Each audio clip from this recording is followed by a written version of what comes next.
Han Li's Wuxia Adventures. Chapter 31-28. He slapped his thigh in passing, but his palm abruptly stiffened when he came to his senses.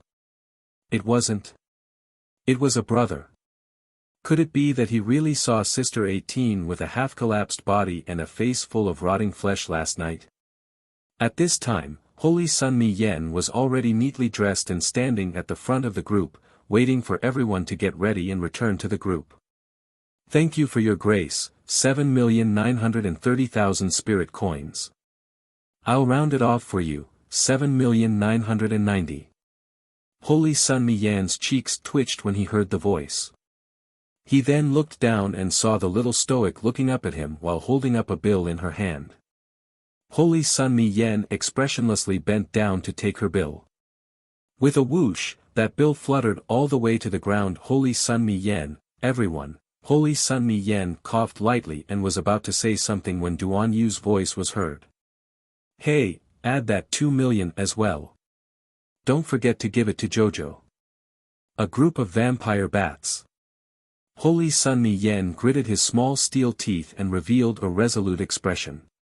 He then took out a spiritual coin card from his inner world and handed it to Qiao Mu. 10 million, keep the change. Arbor nodded and stood on his tiptoes to take the spirit coin card offered by Holy Sun Mi Yan. He originally wanted to pat the other person's shoulder and say a few words of consolation, but he realized that he could only pat the other person's leg due to his height, so he resentfully dropped the idea. Let's set off. Holy Sun Mi Yan said to everyone. The others had also finished washing up and were ready to set off. During the crisis earlier, it was the little stoic's phoenix that flew all the way here. Now that the crisis was resolved, these people who weren't very familiar with the stoic face were naturally too embarrassed to ride on her phoenix. Let's go, we can reach the temple within 4 hours. We should be able to make it in time. Holy Sun Mi Yan flipped onto the temple's mount and led everyone boldly toward the Sun Moon Temple with a wave of his hand. Those running on the ground and those flying in the sky all headed in the same direction as fast as lightning. Arbor sat cross-legged on a long feather and lightly floated above everyone's heads.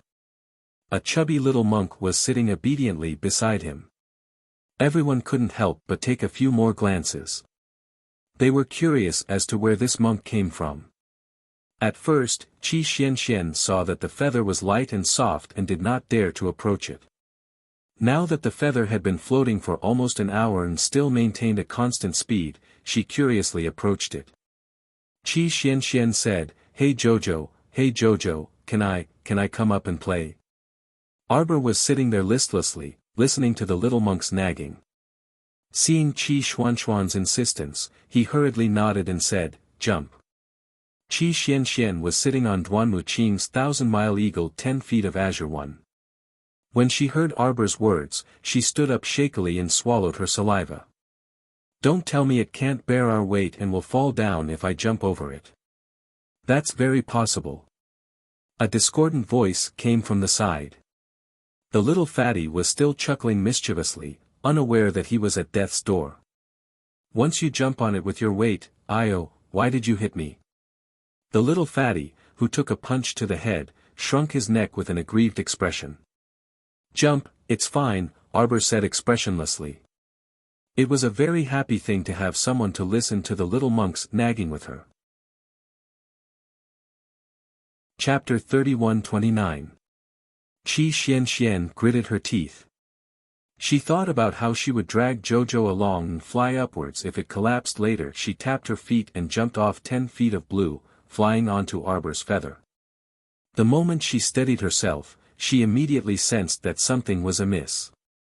Fuck, wasn't this too soft and comfortable? She felt like she was stepping on a soft cloud.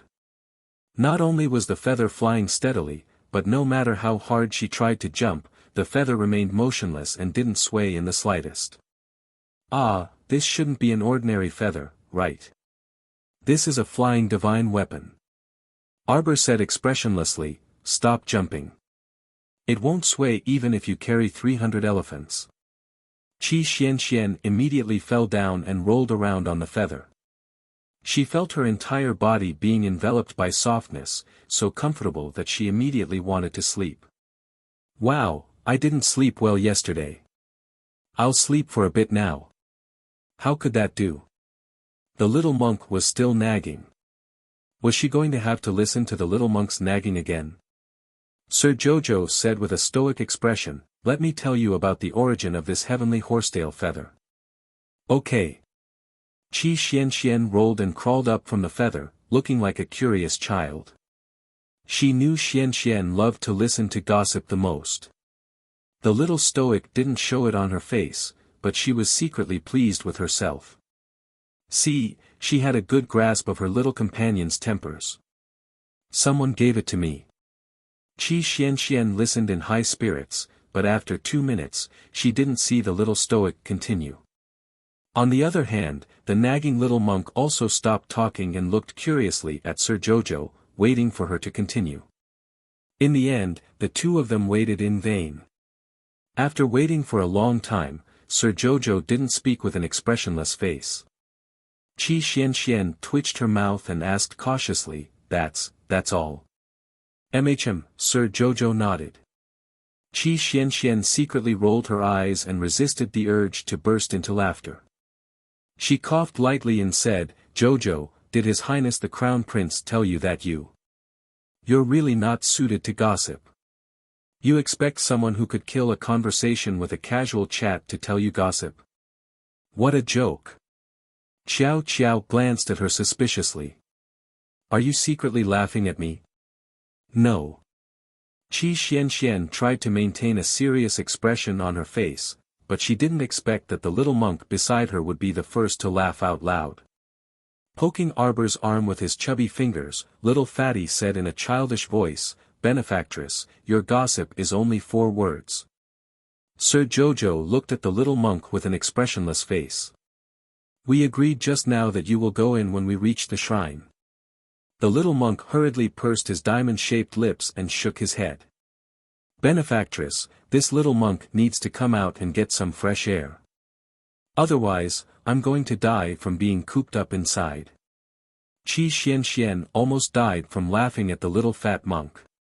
She reached out and hugged the little monk, pinching his cheeks. "Jojo, this little monk is really interesting." "Benefactress friend, don't pinch my face." Qi Xianxian laughed loudly. Along the way, with the little monk nagging from time to time, Qi Xianxian didn't feel so bored anymore. In addition, everyone was quite relaxed right now, so the 4-hour journey felt like it didn't take long for them to arrive. The Sun Moon Shrine was built at the end of the Red River Canyon.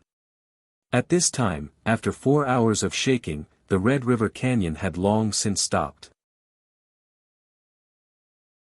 Chapter 3130. However, looking from afar, the entire valley was more than 1 hill shorter than before. Evidently, that place had basically been razed to the ground.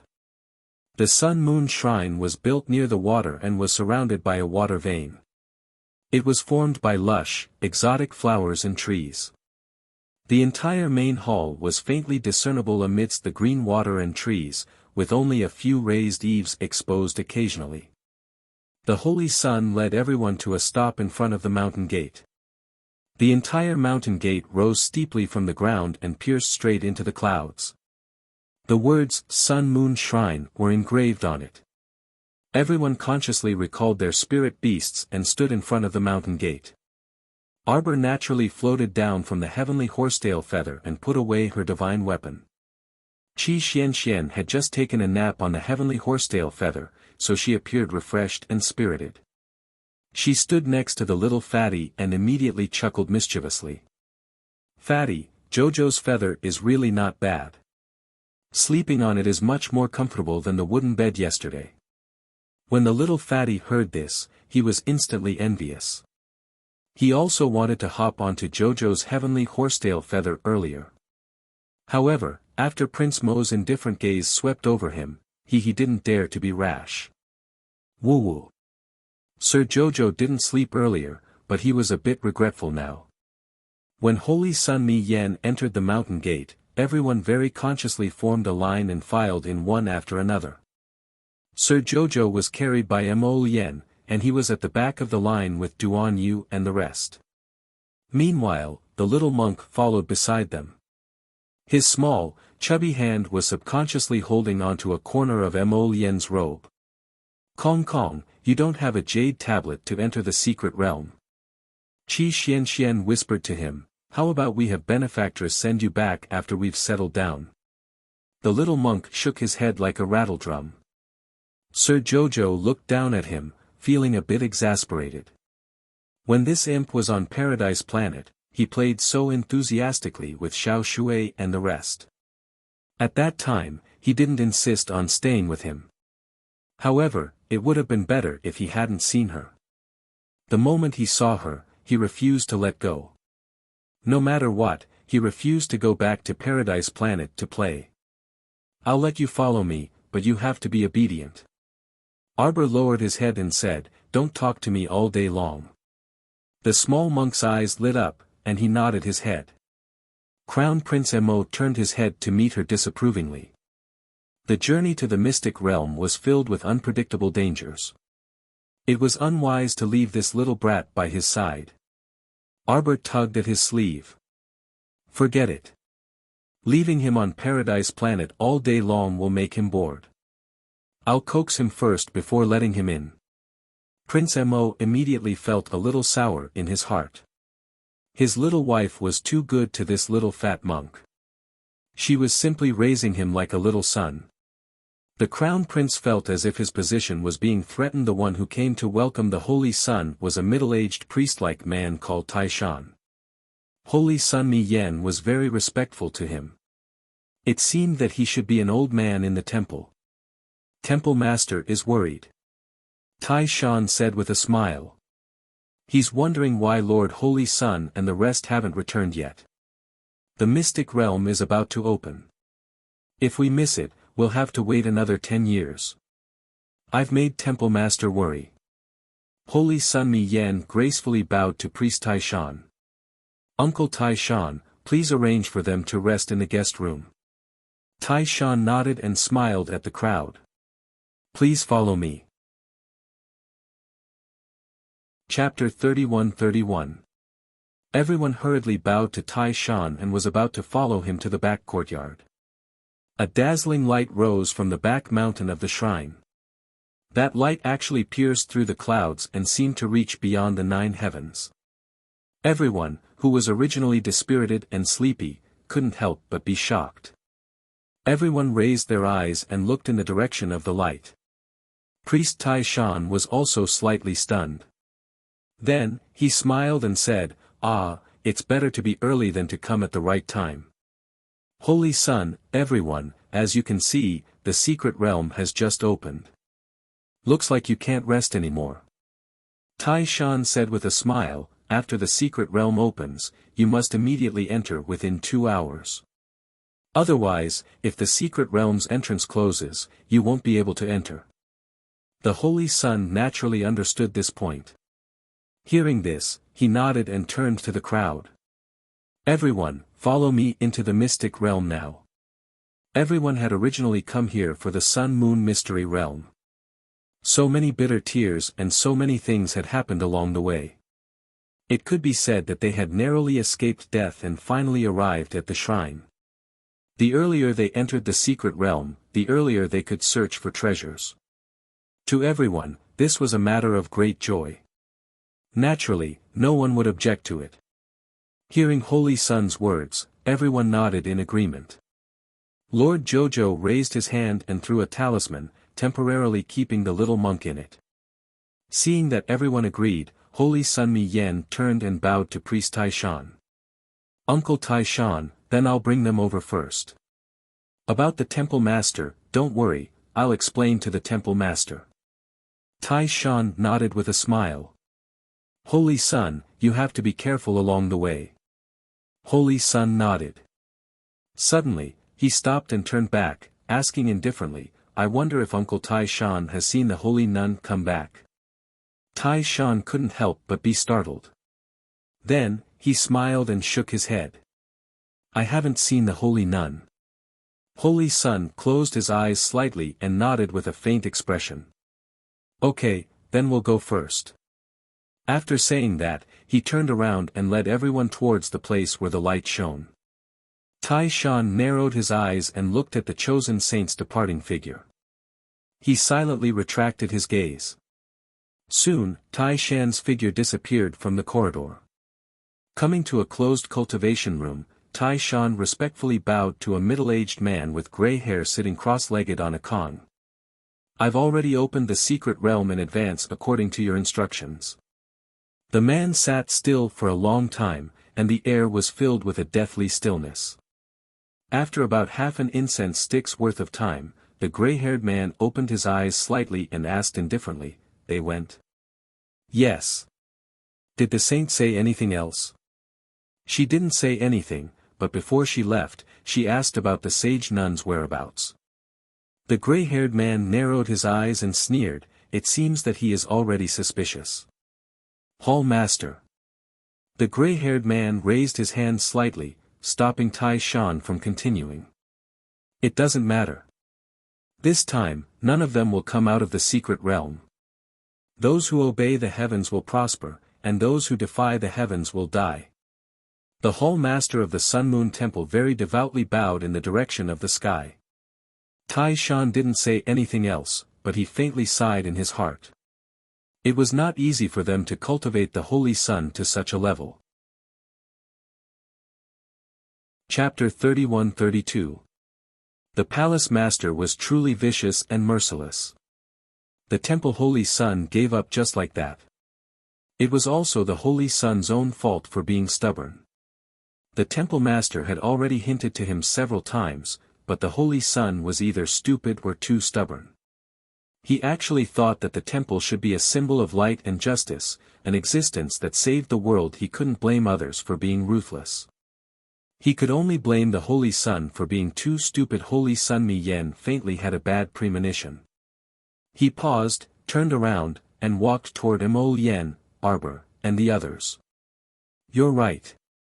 The Temple Master may have joined the evil cult as you said." Sir Jojo said expressionlessly, "What do you plan to do?"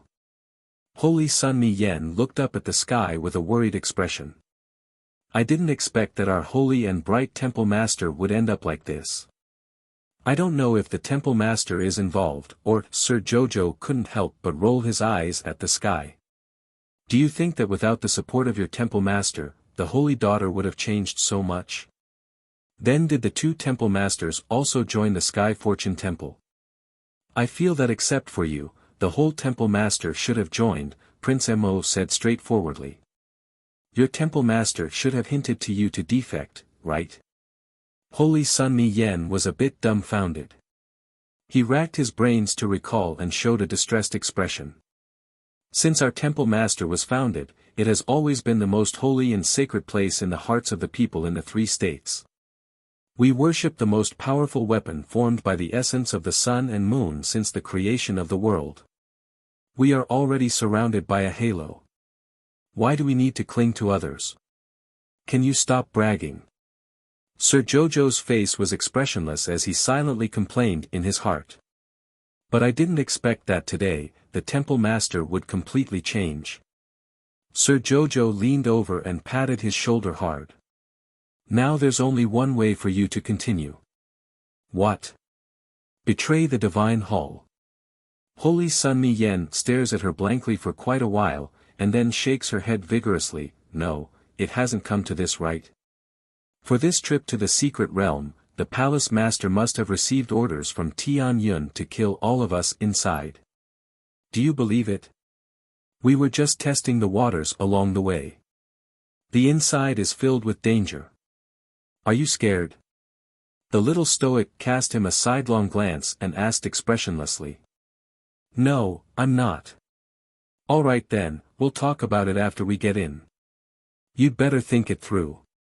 From now on, you'll be in the same boat as us. Your Palace Master didn't tell you anything. It's clear that he wants you to be buried with us. Since he is heartless, there is no need for you to talk about loyalty with him."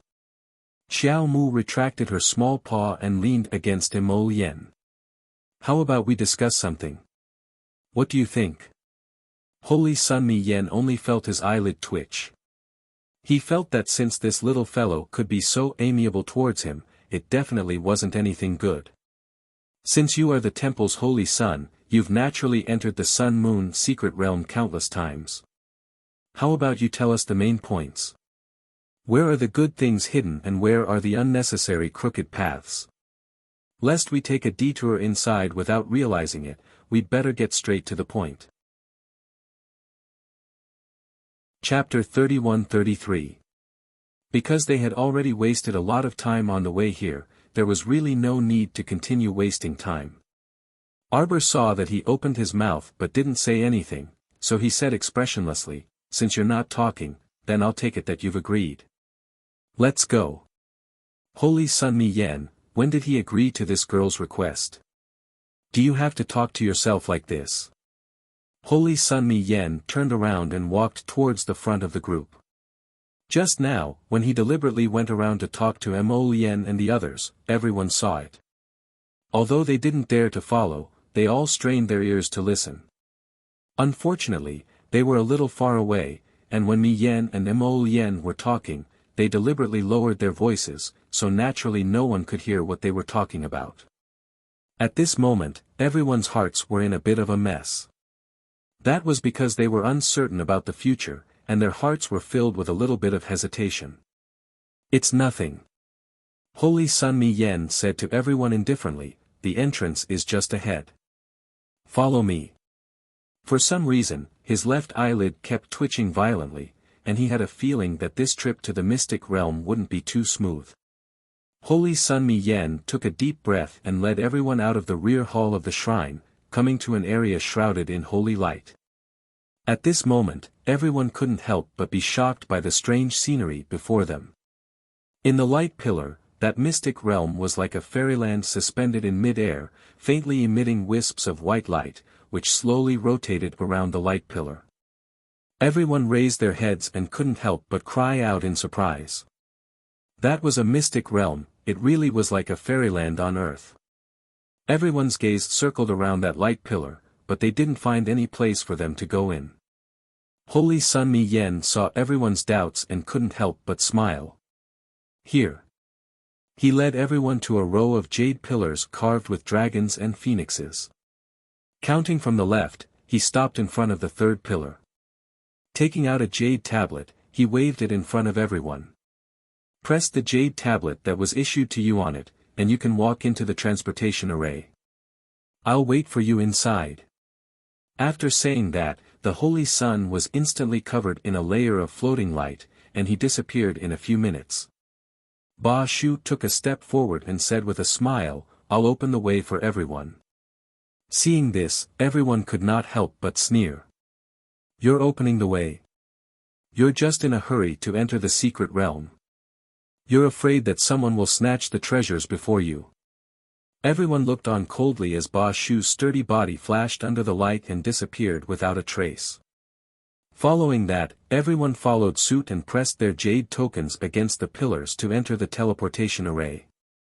Arbor and Mo Lien were the last two to enter. As soon as the two of them entered, they saw a large ship docked in front of them. In front of them was a row of sandy beaches with rolling blue waves. In an instant, the two of them were stunned. Jojo subconsciously raised his head and looked around, but he did not see anyone else who had come in. "They're probably all on the boat." Mo Lien held her little hand and walked along the beach. They climbed up the ladder and boarded the big boat. Sure enough, as soon as they walked onto the deck, they saw Holy Sun Mi Yen who had been waiting for a long time. "Why are you two so slow? Come here quickly." Holy Sun Mi Yen turned around and led them forward. "Hey, why is your transportation array so strange? It even looks like a ship." "That's natural." Speaking of this, Holy Sun Mi Yen couldn't help but feel a little complacent. Chapter 31-34.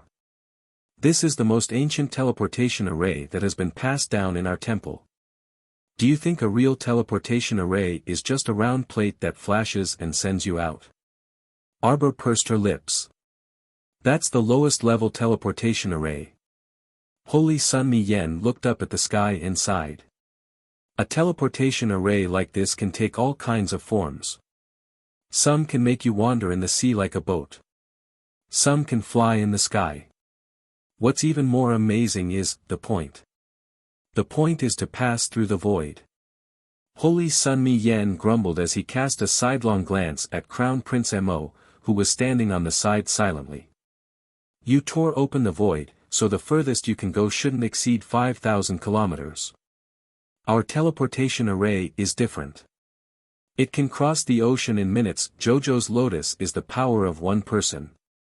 You have the power of the entire array, which is thousands of talismans. How can you compare this with Jojo's lotus?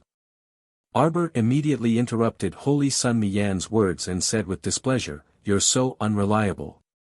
Holy Sun, Mo Lien didn't say anything and just glanced at the Holy Sun, who was a bit listless. This ship will take us through the Sun-Moon Mystery Realm.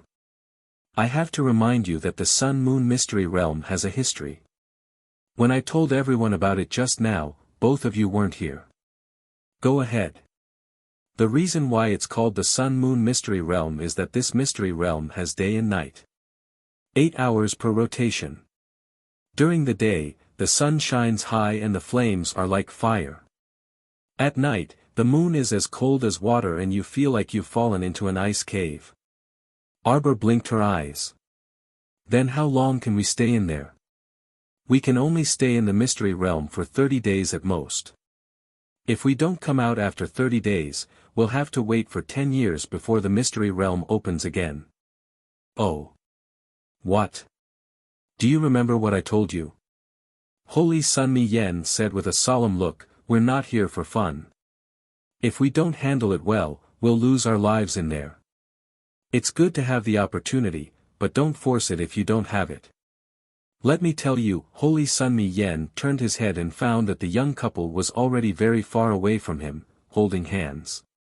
The saint felt a tinge of sadness in his heart. Why were these people so impatient? Was there anything that she couldn't let him finish? "Jojo, over here, over here." Qi Xianxian waved at her excitedly. The two of them hurriedly walked over. Lady Xiqiao also released the small monk from the storage talisman. In any case, they had already entered the teleportation charm array. So, they didn't have to worry about bringing another small monk into the secret realm.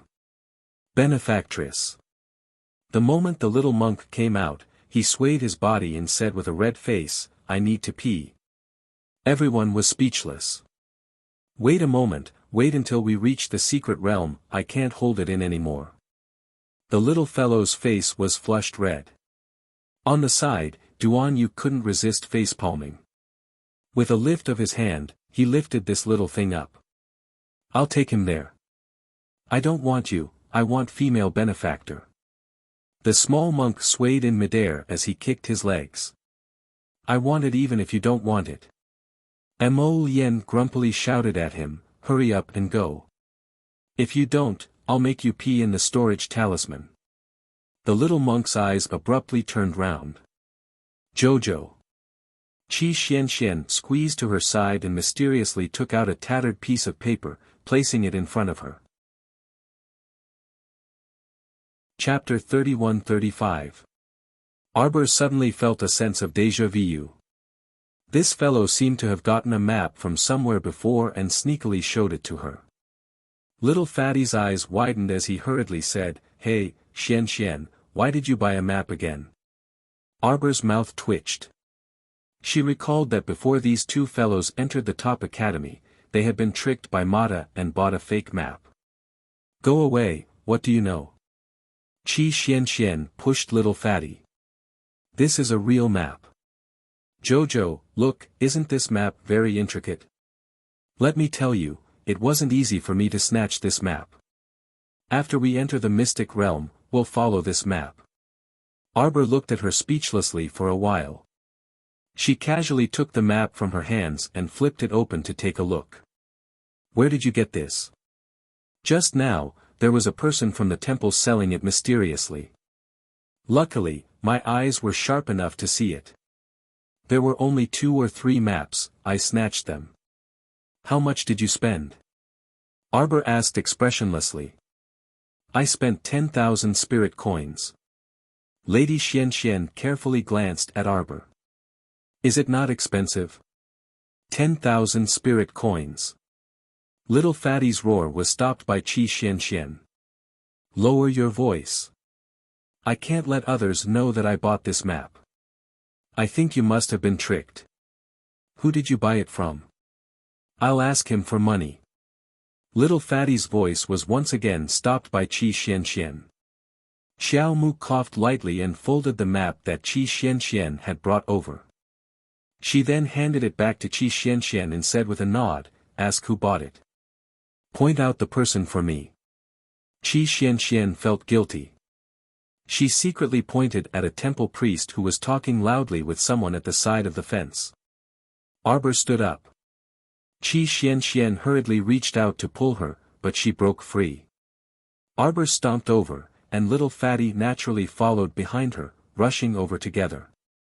Arbor walked behind the fat priest and gave the Little Fatty a wink. Little Fatty stepped forward and patted that person's shoulder. The priest turned around and was startled at first when he saw Little Fatty. Then, his gaze shifted down and landed on the little stoic.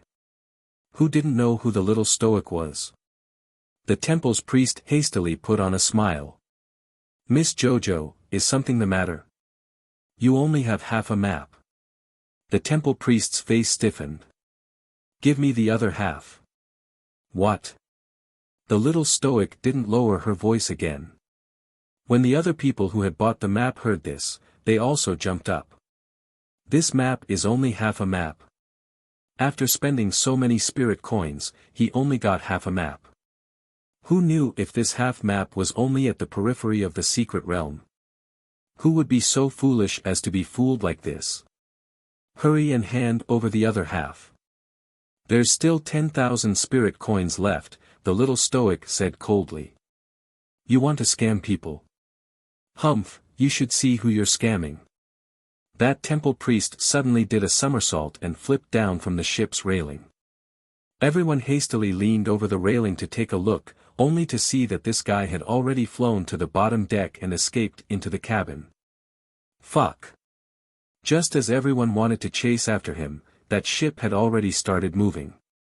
The narrow-eyed Holy Sun reminded everyone, right now, we're being transported into the secret realm through a large transportation formation. The process will take about 3 minutes, so don't move recklessly. Because you're not truly at sea, but passing through the void. Chapter 31-36.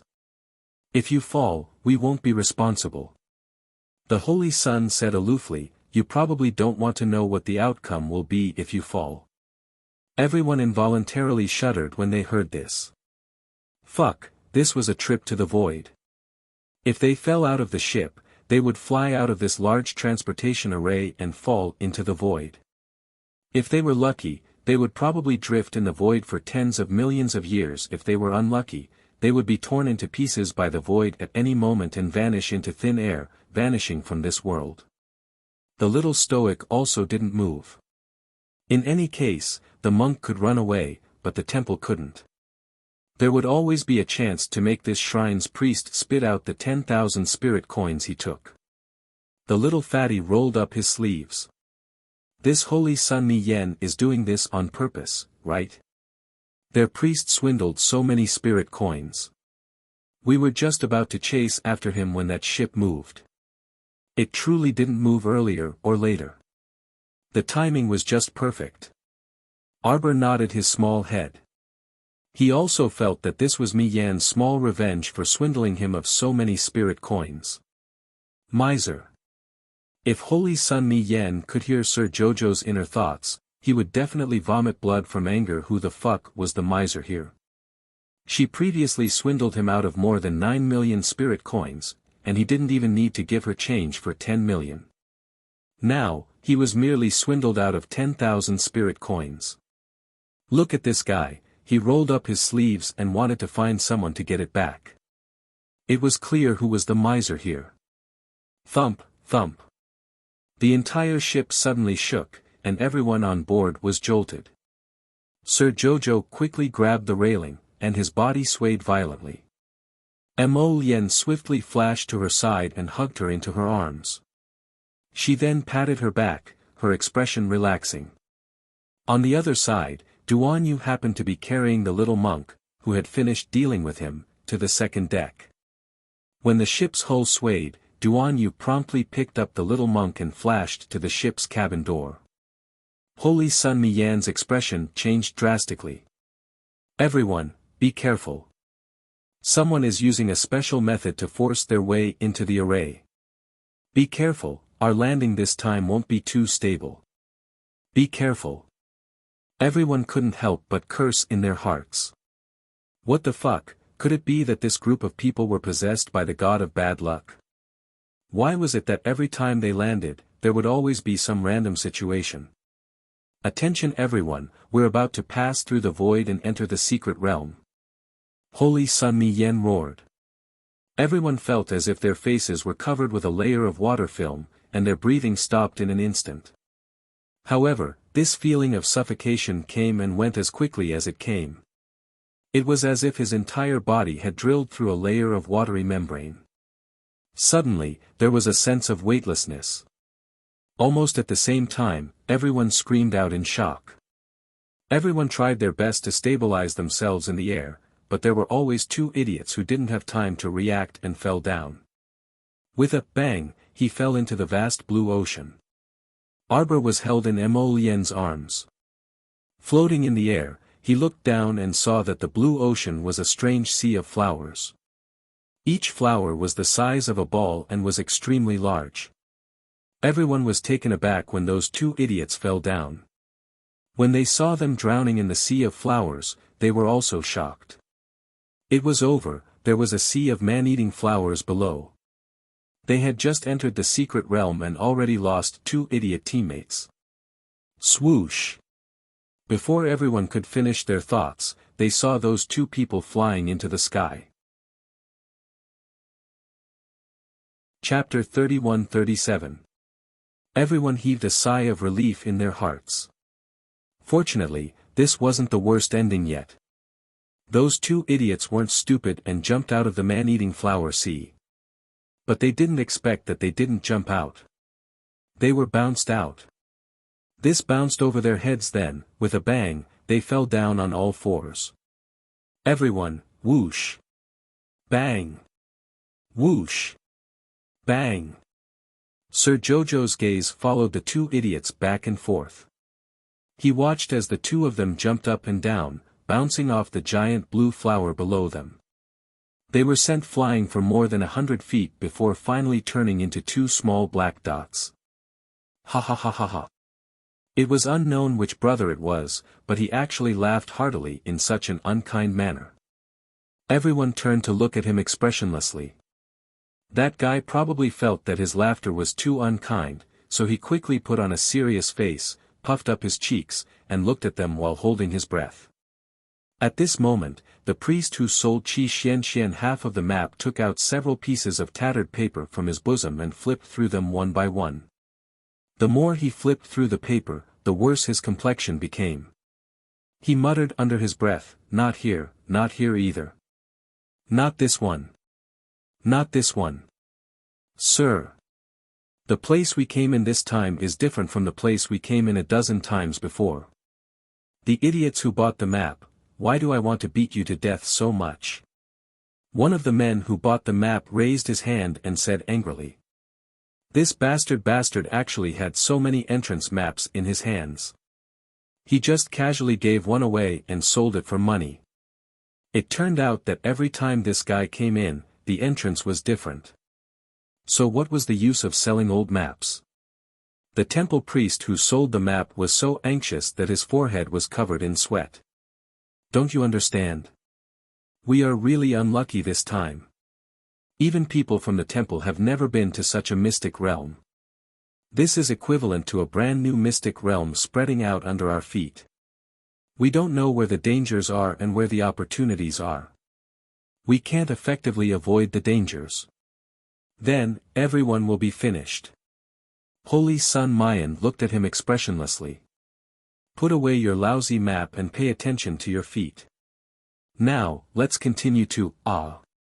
The priest who sold the map suddenly screamed. His whole body was dragged down by a long blue beard. With a bang, he fell into the sea of flowers. Everyone thought that he was going to be bounced dozens of feet away like a pinball. Who knew one of the blue spherical flowers suddenly opened all its petals, like a monster opening its huge mouth, and swallowed the priest who sold the map in one gulp. Everyone! Exclamation point. Everyone was truly stunned. There were no words to describe their feelings at this moment. They had just entered the mystic realm and 3 of their teammates had already been poisoned. 2 were missing, and 1 was eaten. Arbor's mouth twitched. Suddenly, he threw out a vine whip and smashed it at the blue flower. Still not releasing him. A whip formed from holy wood was no joke. The suppression of holy wood contained in it forced all the flowers and plants to submit to it. As soon as he threw it over, the ball-shaped giant flower quickly opened its petals and spat out the priest who was selling the map. Chapter 31-38. That person's head was still wrapped in a layer of blue mucus, and he looked quite disgusting. Radiant Sunday, the saint hurriedly helped him and let him float up. Seeing that disgusting sticky appearance, the saint couldn't help but feel a little nauseous. He suppressed the urge to vomit, and his chest heaved slightly.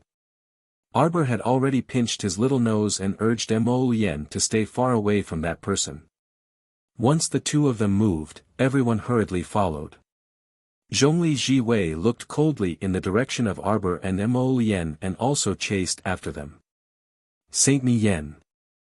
This Gu family's young master Gu Yishuan seemed very quiet along the way, as if he didn't exist. Now that he spoke, everyone looked at him questioningly. Gu Yishuan didn't mind and just asked Saint Mi Yen indifferently, "May I know who those people who forced their way into the array are?" Holy Sun Mi Yen frowned and shook his head. "I don't know. It's just that I'm guessing that they don't come with good intentions." The truth didn't allow him to ignore this problem. Who could force outsiders into the teleportation array? Of course, it could only be someone like the temple manager, or more likely the temple master of the temple. Holy Sun Mi Yen narrowed his eyes and sighed deeply. He looked up at the sea of blue flowers that stretched into the distance. Let's go ahead and take a look first. Anyway, everyone must be careful. Those people who forced their way into the array are definitely not on the same side as us. When everyone heard the saint's words, they all raised their guard. They thought that if they encountered those people who forced their way into the array, they shouldn't be the bird that sticks out first. They should observe the situation first. At this time, everyone was plotting their own schemes as they followed Mo Yen, who was leading the way at the front.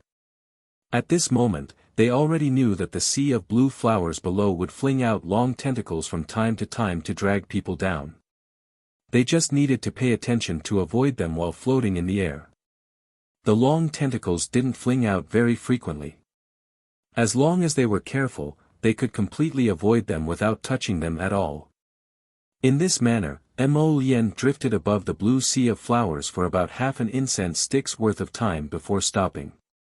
Holy Sun Mi Yen also stopped with narrowed eyes. Duan Yu flew over while carrying the little monk. He looked at Holy Sun Mi Yen with a spurious smile and asked, "Lord Holy Sun, what do we do now? There's clearly a barrier in the sky. We can't fly out of this area no matter how hard we try." Duan Yu said with a chuckle, "As long as we are floating, then we definitely won't be able to leave this sea of flowers." Mo Yen raised her slender brows and turned to look at Duan Yu with the little stoic in her arms. Although Holy Sun Mi Yen did not react as quickly as Mo Yen, it did not take him long to recover from Duan Yu's words. "Prince Chen, what do you mean?" Duan Yu looked at the flabbergasted and wide-eyed Holy Sun in amusement. "Yes." He nodded. "It's simply a disgrace to our culture." Holy Sun Mi Yen waved his hand righteously. "How can I, a holy sun, do this? Just like that. Like this. As he spoke, he waved his right hand and cursed with a strange expression on his face. Sir Jojo expressionlessly looked at these three lunatics who were speaking in riddles. Speak human. Benefactress Duan Yu's meaning is. We still have to go down and be ejected like those two idiots from before, the little monk said with his head raised. Chapter 31-39. Unless you get bounced off, you won't be able to leave this sea of flowers even if you fly for 10,000 years. Sir Jojo's small mouth gaped into an O shape and only closed it after a while. She lowered her head and looked at the endless sea of flowers. So those two idiots who got bounced off just now actually found the correct path and left this mystic realm's entrance before them? Perhaps those two idiots were still secretly rejoicing in their hearts, laughing at them for not being able to cross over. Sir Jojo expressionlessly glanced at them. Then go down. What else could they do? Besides being bounced off, they couldn't find any other path to walk. Is this entrance set up like this? Arbor asked the Holy Sun again. Holy Sun Miyan's expression right now was extremely fascinating. He clearly didn't want to experience this bouncing process, but the problem was that according to Duan Yu's words, they couldn't cross without bouncing off. That priest who sold the map was following behind Sir Holy Sun, so he naturally heard everyone's heated discussion. At this moment, he steeled his heart and closed his eyes. With a resolute expression, he shouted at Sir Holy Sun, "Sir, I'll go first." Sir Jojo, that map seller, rolled into that sea of flowers with a bang, and sure enough, he was bounced out very quickly. One bounce bounced half a day high, one bounce bounced far away, ah! He screamed as he fell back in with a bang, and then bounced out again. This repeated many times until he was bounced far away, and everyone could no longer see his foolish figure. Holy Sun Miyan's handsome face had already turned green. Fuck, what kind of mystic realm entrance method was this? It was too bizarre. As everyone can see, you can only leave by bouncing off. The little monk expressionlessly explained from the side. Qi Xianxian and company also turned green as they looked down at that sea of flowers. Qin Jiu was about to jump down, but Qin Xian tugged at him with twitching lips. "We're not in a hurry, let the others go first." Everyone's faces twitched. These words sounded weird no matter how they sounded. Moreover, the person playing at the front would make a fool of himself in front of a large group of people behind him. It would indeed be unsightly. Eldest young Master Qin was right. The further back one played, the more noble one's status would be. Like the Crown Prince or the Grand Prince, you can't let them play first, right? If the princes were to make a fool of themselves, the first thing they would do when they returned to the capital would be to kill all of them to silence them. All right, I'll let those who need it go first. Who knows, maybe they'll be sent to a place with great opportunities, and they'll be one step ahead of everyone else. Thinking of this, he couldn't help but feel a little better. Some people jumped down without any explanation, bouncing off into the distance. Until most of the people were bounced away, leaving only Holy Sun Miyan, Mo Yen, and the others with dark faces. Mu Xingqian looked down at Mu Rochuan, who was leaning on him in a daze and unable to speak. He couldn't help but sigh in his heart. Just as he was about to turn his gaze to Arbor, he heard eldest young Master Qin say with a laugh, "All right, the irrelevant people have all scrammed far away. How should we go now?" Sir Jojo shifted his little body, looking somewhat eager to try in Mo Lien's arms. Mo Lien quickly reached out to press down on his little body, exasperated. "Don't move." Chapter 31-40. Sir Jojo glanced at him exasperatedly. Didn't he say he wanted to go down and play? Sir Jojo wasn't afraid of ruining his image, so Sir Jojo should play first. Wait until Sir Jojo is far away before you play. Otherwise, you'll be traumatized when you see Sir Jojo in the future and think that Sir Jojo will laugh at you bunch of uncles in his mind. Duan Yu wanted to laugh. On the side, the little monk couldn't resist shouting, "Benefactress, you're too naive." Benefactress Duan Yu was lying earlier. Arbor had the urge to smack the little monk's butt. You're a freaking monk, yet you followed Duan Yu in telling lies. Then you turned around and called her naive. Huh, unrelated people don't have to leave. Duan Yu swept a glance at them. Originally, he planned to make these people scram first and then have Jojo take out the holy wood to intimidate them. Then he might as well store all these blue spherical flowers into Jojo's Sa-Ji star. But these people didn't scram now, so he naturally couldn't allow Jojo to open the spirit domain and leak its aura to let others know. At this moment, Lady Xiqiao finally reacted. She then looked at everyone expressionlessly. A purple storage talisman suddenly flew out in front of her. The little fellow silently chanted in her mind, "Qiuqiu, put away your underlings. Don't let them block the way here." A vine darted out from under her sleeve with a whoosh and landed in the blue ocean with a swish at lightning speed. Immediately afterward, everyone saw those huge blue spherical flowers tremble a few times before obediently lining up in rows. Then, the storage talisman sucked in swaths of areas. These little blue flowers were actually quite docile. It could be seen from how they didn't easily attack people. If it was a bunch of berserk plants, Arbor really wouldn't be able to store them into the storage talisman first. After all, this wasn't her territory like the star domain. A mere storage talisman really couldn't subdue a bunch of berserk plants if it wasn't handled properly. Holy Sun Mi Yen stared at the little stoic, flabbergasted.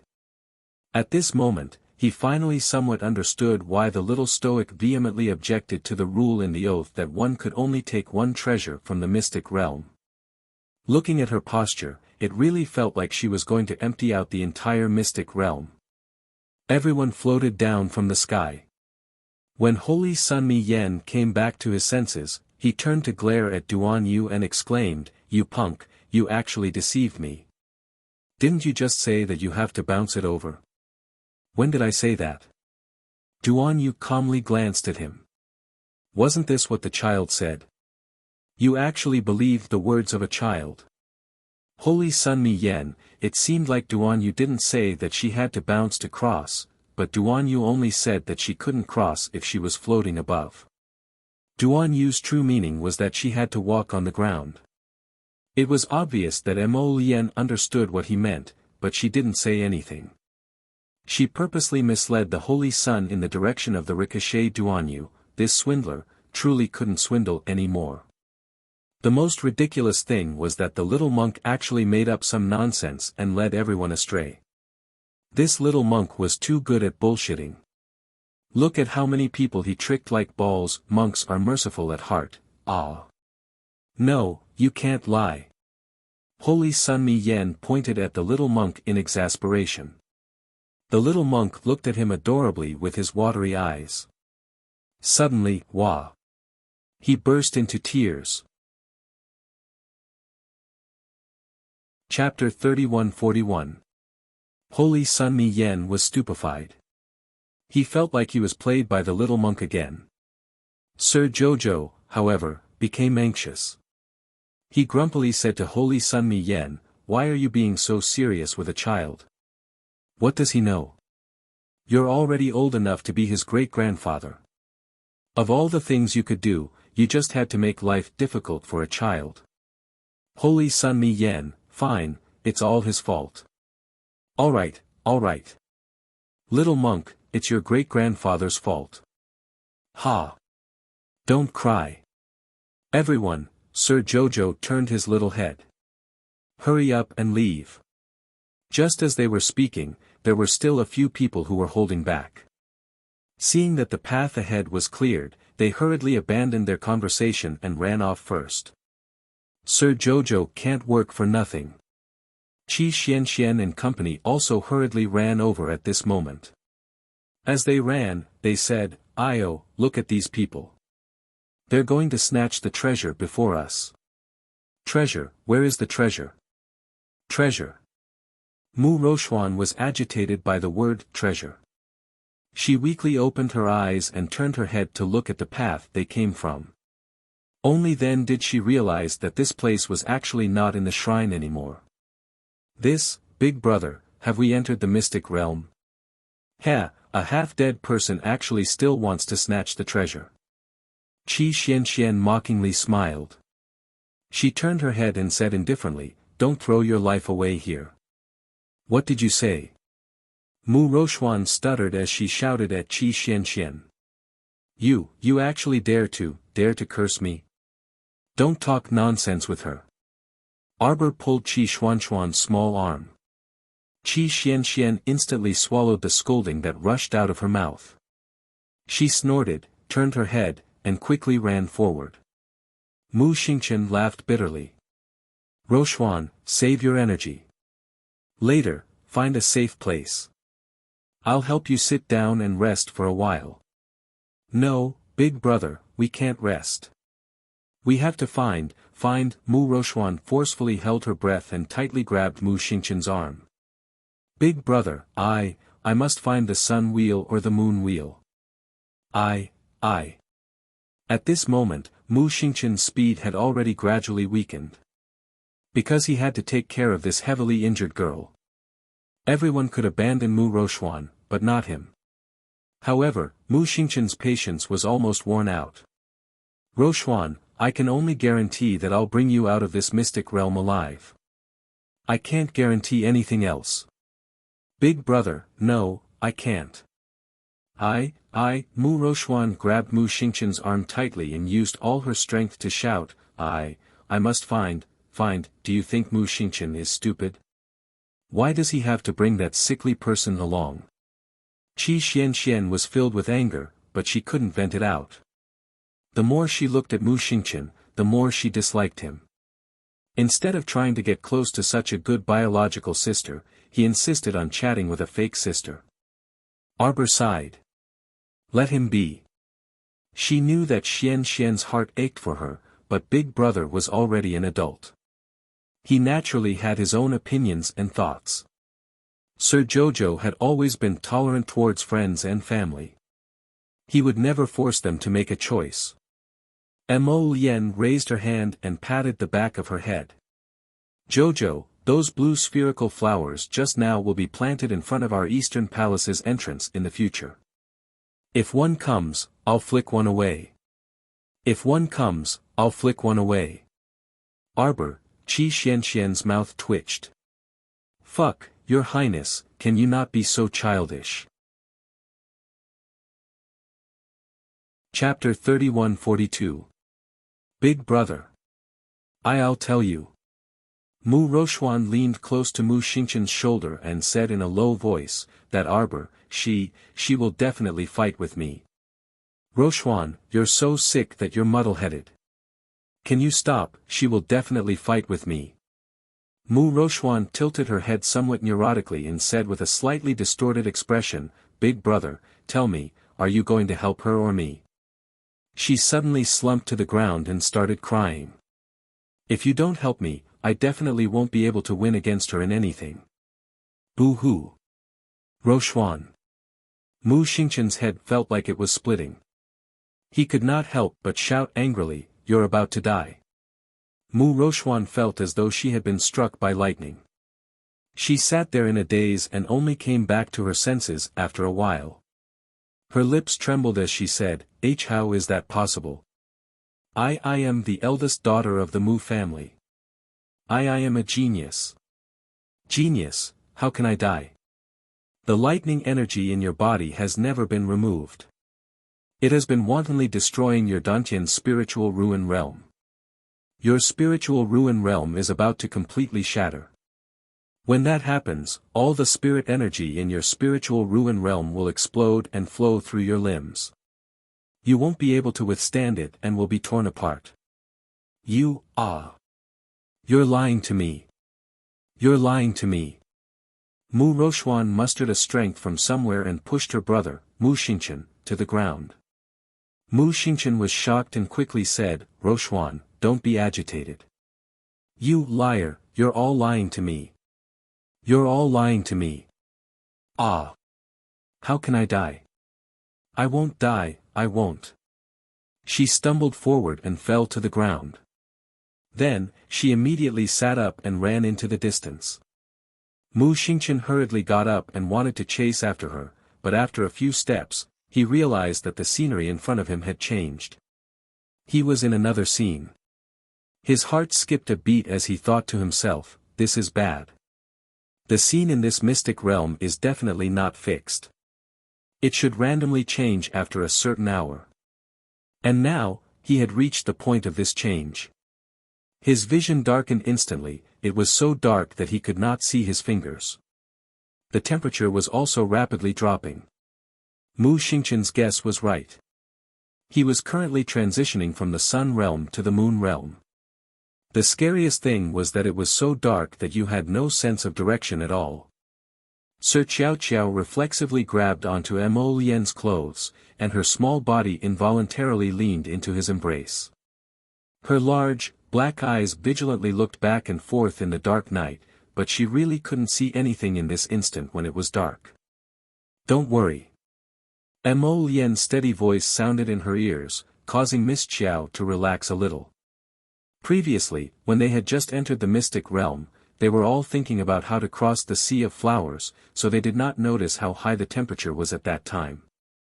It could also be because everyone was mobilizing their spiritual energy at that time, concentrating on guarding against those blue spherical flowers, so they naturally ignored the ambient temperature. At this moment, Arbor suddenly felt colder and colder, but Mo Lian's body was like a heater. The little fellow squeezed into his arms and asked in a low voice, "Where are the others?" Time and space switched at the same time.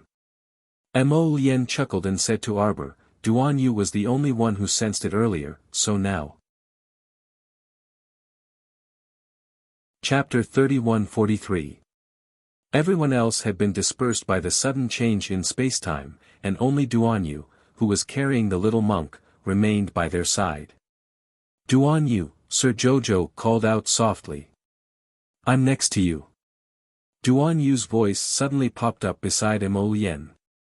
The little monk grumbled, "Benefactress, why are you speaking like a thief? Just be a little louder. There's no one else here besides us." "Sir Jojo, why was the little monk so loathsome? Ever since they entered this mystic realm, he kept insulting her." Mo Lian giggled. "Sigh, it's so dark here. According to that Mayan, it'll take another 8 hours before it turns into daytime. How about we sleep in Paradise Planet?" Mo Lian suggested. "Good idea." Duan Yu immediately agreed. They couldn't do anything in this pitch black. It was truly pitch black everywhere, and they might not even be able to see 5 fingers if they stretched out their hands, so they might as well move after daybreak. Xiao Mu thought that it made sense, so she pulled them all into Paradise Planet with a thought. The scenery before them suddenly brightened, and a warm breeze blew against their faces. The temperature was just right, and they couldn't help but feel refreshed. The little monk jumped down from Duan Yu's hand and ran towards Arbor with a flutter of his small body. "Benefactress."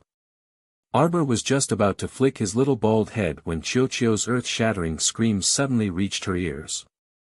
"Master, Master, a monster, a monster. A monster has mutated." When Xiao Mu turned around, she saw Qiuqiu sprinting towards her with its 2 slender tree legs and the 2 green leaves on its head swaying as it sprinted towards her like a mess in the wind. "Master! It's a monster, it's a monster. A monster." Arbor grumpily punched Qiuqiu's head. "Shut up." This child was getting noisier and noisier. "Master Silver."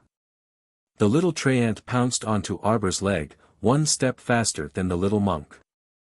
The little monk lowered his head and looked at his chubby hands and feet. He then looked up at the Treant hanging on Arbor's body as a pendant. He frowned in distress. "What should I do? The benefactress can't hold me anymore." Arbor was speechless as he pulled Sapling down. "What's the matter? Speak clearly." Don't cry like a ghost and howl like a wolf every time you see her. Master Silver. The little tree ant sobbed. I really don't have long to live. The corners of Arbor's mouth twitched. He picked up the tray ant, walked to the peach blossom tree, sat down, and threw it on the stone table. Get to the point. Master, look, look. The little tray ant immediately pulled down the red bellyband on its trunk, revealing its white eyes that were staring at them faintly. Yen, sure enough, this white eyes looked quite unsightly. Chocho, shouldn't you be used to your little brother by now? Arbor said to Chocho earnestly, just treat it as a pendant on your body.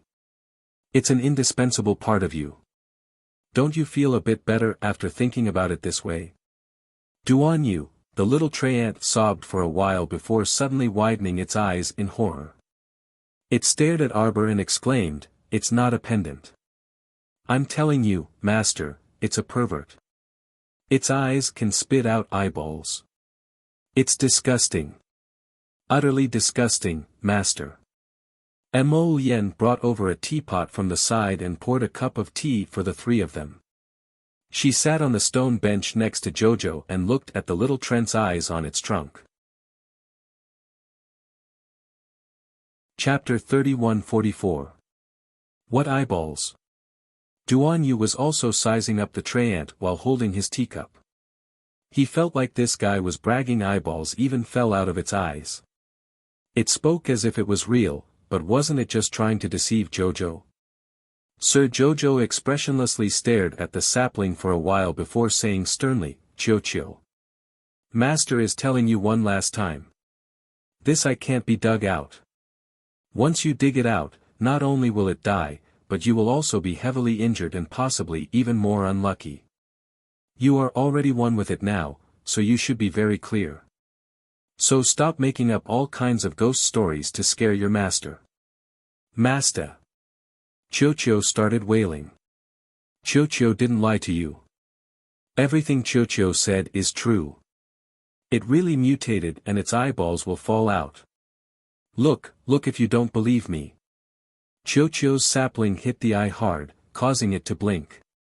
The eye rolled back and forth as it gloomily stared at Yen, Duan, and Arbor. The three of them indeed felt their nerves tense up, and they felt a bit creeped out by the eye's stare. Suddenly, a black bead fell out of the white eye that opened again. Sir Jojo was already a bit tense to begin with, so he jumped in fright and landed on Yen's lap. Prince Mo and Duan both tensed up at the same time. The Crown Prince even reflexively caught Sir Jojo's small body as it bounced over. The three of them stared at the black bead that fell on the stone table. It really did look like an eyeball. But upon closer inspection, it wasn't an eyeball. It's a demon pupil. Arbor suddenly shouted and jumped down from Yen's lap again. Don't be scared, Chocho. It's not an eyeball, it's a demon pupil. Arbor looked like he had a sudden realization. This means that the demon pupil seed can already produce a demon pupil. This is your little brother. You've succeeded. Arbor picked up the magic eye that had fallen on the table and patted Chocho's head. Chocho, you should be proud. Master, it's a monster. Chocho pointed at magic pupil in Arbor's hand and said in a trembling voice. Look, look. Chocho suddenly took the magic eye from Arbor's hand and casually picked up a little white rabbit that was hopping over. With a wave of his hand, the demonic eye attached itself to the little white rabbit's butt. At first, the little white rabbit jumped a few times, but then it stopped and looked back blankly. Chocho suddenly pointed at a peach tree in front of them and said, "Go climb that tree." That little white rabbit ran to the bottom of the peach tree and really clawed at the tree trunk, desperately trying to climb up. Arbor, Yen, and Duan were a bit flabbergasted. After looking at it for a while, the little tray ant withdrew its demonic eye. After about half an hour, the rabbit returned to its original state. It looked left and right in a daze, then hurriedly flapped its 4 short legs and hid in the bushes. Master, you saw it, right? The eyeball that this monster spat out can control any living thing. As long as that eyeball attaches itself to any part of someone's body, it can achieve its goal of controlling that person. Arbor was tongue-tied for a long time before he suddenly slapped the table with his paw in excitement. Chocho, how many did that demonic eye spit out? Chocho felt that Master's excited expression was a bit off. Chapter 31:45. Shouldn't Master Silver be extremely indignant over the fact that this white-eyed human child had mutated into a monster? This excited tone didn't seem right.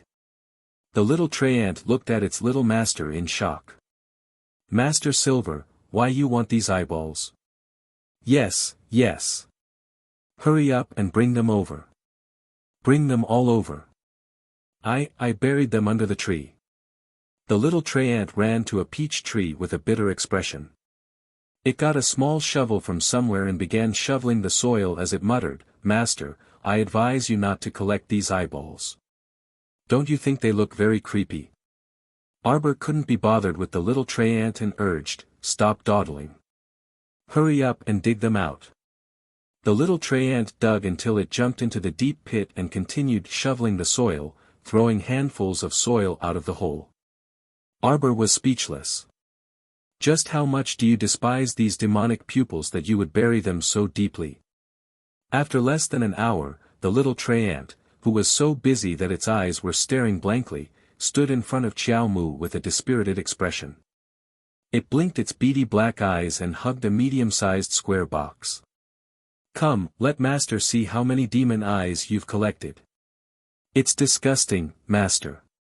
You'd better not look. What's there to be afraid of? These aren't real eyeballs. Arbor glanced at the little tray ant nonchalantly and opened the box. The box full of black eyeballs seemed to stare straight at them just like that. When the box was opened, a dozen eyeballs popped out, shocking Arbor for a moment. He was speechless. After closing the box with a bang, Arbor's mouth twitched and he coughed softly. Your little brother has produced quite a lot of demon eyes. Chocho turned its head sinisterly and looked at Arbor faintly. Those eyeballs bred them on their own. They weren't spat out by this eye at all. From beginning to end, including the eyeball you saw fall, this eye has only spat out 3. Arbor was shocked. What? Master, didn't you notice that as soon as these eyeballs were taken out, they began to continuously absorb the spiritual energy in our paradise planet? They reproduce by relying on spiritual energy. That's why Chocho buried them in such a deep place to isolate most of the spiritual energy. Xiao Mu could not help but shudder as she looked at the eyeballs that were leaking out of the box more and more until the lid was about to burst open. Don't tell me that this thing will eventually breed until the entire paradise planet is filled with them. When he thought about how there were no more green mountains, clear waters, and peach blossoms in the peach blossom garden, there were only black eyes that covered the sky and earth. When Mo Lien and Duan Yu saw Jojo and Sapling shudder together, they didn't know whether to laugh or cry. Just use the fire spirit to isolate them. Mo Lien and Duan Yu raised their hands at the same time, and 2 fire spirits scuttled out, reinforcing that box that was about to collapse with a layer of fire spirit shackles. The duo's fire spirits were truly frightening, and that box calmed down upon contact. Soon after, those demon eyes scattered on the table were also bound by the duo's spiritual energy. With the fire spirit's shackles, those demon eyes completely calmed down. If they didn't stop, it was very likely that they would be devoured by the fire spirits. Arbor finally breathed a sigh of relief and looked back at the little tray ant. Chocho, how about we also seal the eyes on your body with fire spirits? Chocho immediately revealed a horrified expression. Chapter 31:46. Oh my little master, please let Chocho off. It was too frightening. She actually wanted to use the Devil Emperor Fire and the Holy Fire to seal Chocho's eyes. Then wouldn't that be sealing Chocho as well? Why would my little master have such a strange idea? What on earth was she thinking? letting a piece of wood spirit come into contact with fire. It didn't want to touch a single one of the two types of flames. Moreover, could Sir Chocho handle those two perverts? Master, Chocho can manage my underling well. I won't give it another chance to spit out eyeballs in the near future. Don't worry, I guarantee I'll complete my supervision mission. What's wrong with it? The little stoic was a bit perplexed when she saw Chocho pick up the red doodoo and hastily wrap it around itself before flipping off the table and running off crookedly in terror. I think Chocho was probably frightened by you, Duan Yu said conscientiously as he set down his teacup. Sir Jojo was puzzled. What did I frighten it about? Chocho, Chocho. She called Chocho's name and pulled the little monk over before strolling in the direction Chocho had fled. She wanted to let Chocho know that little master loved Chocho. She and Chocho were probably just lacking in communication. Mo Yen helplessly watched the little fellow's departing figure before looking down at the table full of black beads. She picked up one and lightly flicked it with her finger. You can control any living thing. He muttered softly before saying, guess, can it control a blade of grass or a tree? Duan Yu smiled. I guess your idea is going to ascend to the heavens. Mo Yen chuckled. It's pretty good. How about I pack a bag for you? Duan Yu raised his brows. That's fine too. Mo Yen shot the eyeball bullet out of the star domain and then glanced at Duan Yu. Guess what I saw? His finger moved, and he used spiritual energy to circle a scene that resembled flowing water. Duan Yu tilted his head to look and saw a furtive figure walking over from nearby amidst the darkness. After looking around for a while, he suddenly turned his head and looked behind him vigilantly. Seeing that there was no one around, he heaved a sigh of relief. He took out a luminous pearl from his inner world and slowly turned around. Then, he saw a half-rotten face that suddenly appeared in front of him. Ah! A ghastly scream rushed out of his throat. Duan Yu raised his brows slightly, but that flowing image was suddenly cut off. The demonic eye outside should have been trampled by someone, Mo Yen said expressionlessly. What's that sound? Xiao Qiao was attracted back by the ear-piercing scream. She suspiciously looked at the two men who were still sitting at the stone table drinking tea in the same posture. Did you two hear anything just now? Jojo. Mo Yen beckoned her over. Come over here quickly. I have something to tell you. Your demonic pupils are very useful. Is that so? Sir Jojo looked doubtful as he muttered, isn't it just controlling some living things? Also, I reckon that it can only control some low-level spiritual plants and spiritual beasts. Don't even think about divine beasts and above. So when Sir Jojo thought about it carefully, he felt that it wasn't very useful. How could it not be very useful? Mo Yen winked at him with a grin. Hubby discovered a new use. What? Xiao Mu's interest was piqued, and she quickly ran to his side with her short legs. Quickly tell me. Chapter 3147. Mo Yen took out another demonic eye and tossed it out of the star domain. Soon, the scene of the outside world appeared in a circular vortex formed by spiritual energy. Sir Jojo's eyes brightened. Hubby was smart indeed.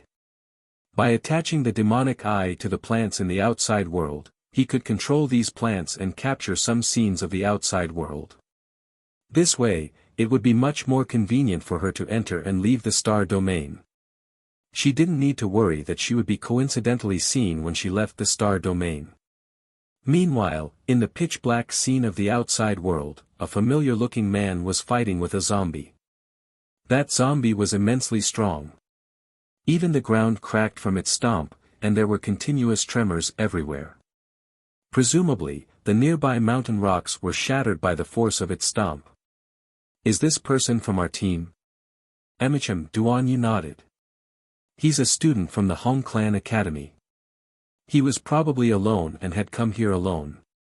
Then, he was extremely unlucky to have bumped into a corpse puppet. The group of people who forced their way into the array probably brought a large number of zombies with them, Prince Mo said gravely. The team is in a bit of danger. Jojo, do you want us to go out and help him? Duan Yu asked. Arbor shook his head, then eagerly shouted, I'll go. No. The two men immediately rejected her decision in unison. Wait until you recover, Mo Lien said exasperatedly. This little girl's head was not even as thick as a zombie's arm.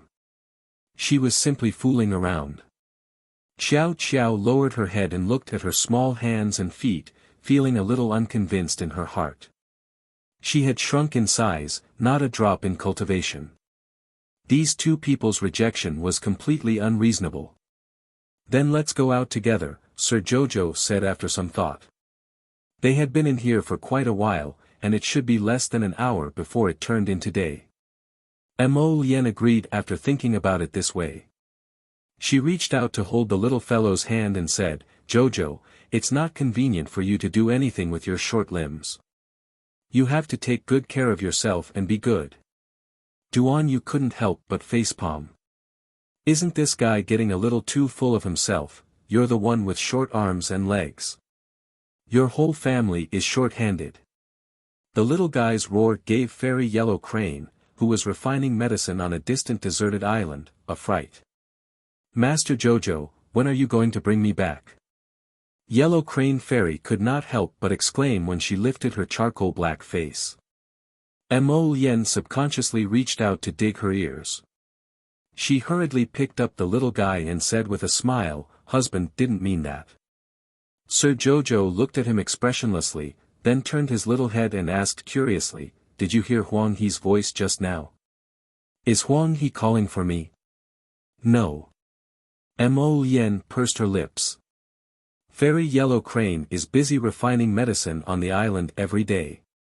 Why would she call you? That's right. Jojo thought for a moment and nodded. Let's get out of here quickly. That guy can't hold on any longer. I'll go too. The venerable Peach Blossom Immortal ran over from afar. This fellow had a slender figure and wore a bright red coquettish robe. As he ran, he brought along peach blossom petals that danced around his slender and jade-like body. It was as if there was a peach blossom rain, extremely gorgeous. Sir Jojo instantly felt that it was an eyesore. Chapter 3148. Mo Lien felt even more stifled, especially when he saw the little fellow staring unblinkingly at that guy. He quickly turned his wifey's head back to face him. Hubby looks better in red than him. Sir Jojo's stoic face was unperturbed as he suddenly said, I know. The venerable Peach Blossom Immortal had already flown to the two people's side. When he heard this, he was amused and raised his hand to snatch Sir Jojo from Mo Lien's arms. Little lass, what do you know? Let this venerable tell you, even if I claim to be number 2 in the world when I wear red, no one dares to claim to be number 1 in the world. Duan Yu truly couldn't bear to listen any longer. He silently walked to the side and said, I'll go out first. What's he doing? The venerable Peach Blossom Immortal blinked and turned to look at Duan Yu's back. He even paused in his attempt to snatch Sir Jojo from Mo Lien. Disgusted by you. Mo Lien quickly dodged his hand and left Paradise Planet with Duan Yu in a flash. As soon as they came out, a putrid stench assailed their nostrils. It was so dark that they couldn't see their own fingers. They heard the Hong Clan Academy's student shriek, and immediately after, they saw a cluster of silvery white flames ignite. It bounced onto the zombie's head with a whoosh and also illuminated the area for a split second. At this moment, everyone could clearly see the situation around them. 2 zombies were currently hiding in the dark, drooling. As for the zombie that was fighting with the Hong Clan Academy student, half of its head had already been burned away. That Hong Clan Academy student was currently sitting on the ground with a ghastly pale complexion. Arbor's gaze quickly swept over him. He only nodded when he saw that he wasn't injured. The venerable Peach Blossom Immortal stretched out his hand. While Mo Lien was looking at the students from the Hong Family Academy, he snatched Sir Jojo and carried him over. Then, he waved at Mo Lien and said, "Go, go, go. Hurry up and deal with the other two. Don't let them come over and discuss Jojo." Mo Lien was extremely speechless. She looked at her empty hands, then turned back to look at Duan Yu, who was already fighting with two zombies. She couldn't be bothered to say anything to this rotten peach blossom and flashed to Duan Yu's side. Sir Jojo was using his divine sense to observe the surroundings. Because it was too dark for words, he could not see anything clearly with his eyes. "Jojo, what are you looking at?" The venerable peach blossom immortal looked down at her in amusement. This little thing reminded him of the crybaby queen that Guan Zhong had raised in the Tower of Punishment. Sir Jojo snorted and retracted his divine sense. Just as he was about to speak, he felt a sense of danger. Peach, before she could warn him, she felt that the venerable peach blossom immortal had already quickly shifted his position with her in his arms. As he turned around, a crimson man-eating flower abruptly emerged behind them. With a crunch, it viciously gnawed on the zombie that wanted to sneak attack them, including its skin and bones. TSK, there are still two hidden here. With a flick of the venerable peach blossom immortal's wrist, Arbor saw a wisp of green light in the darkness and flung it over at lightning speed. After two hisses, the roars of the zombies could be heard from the darkness.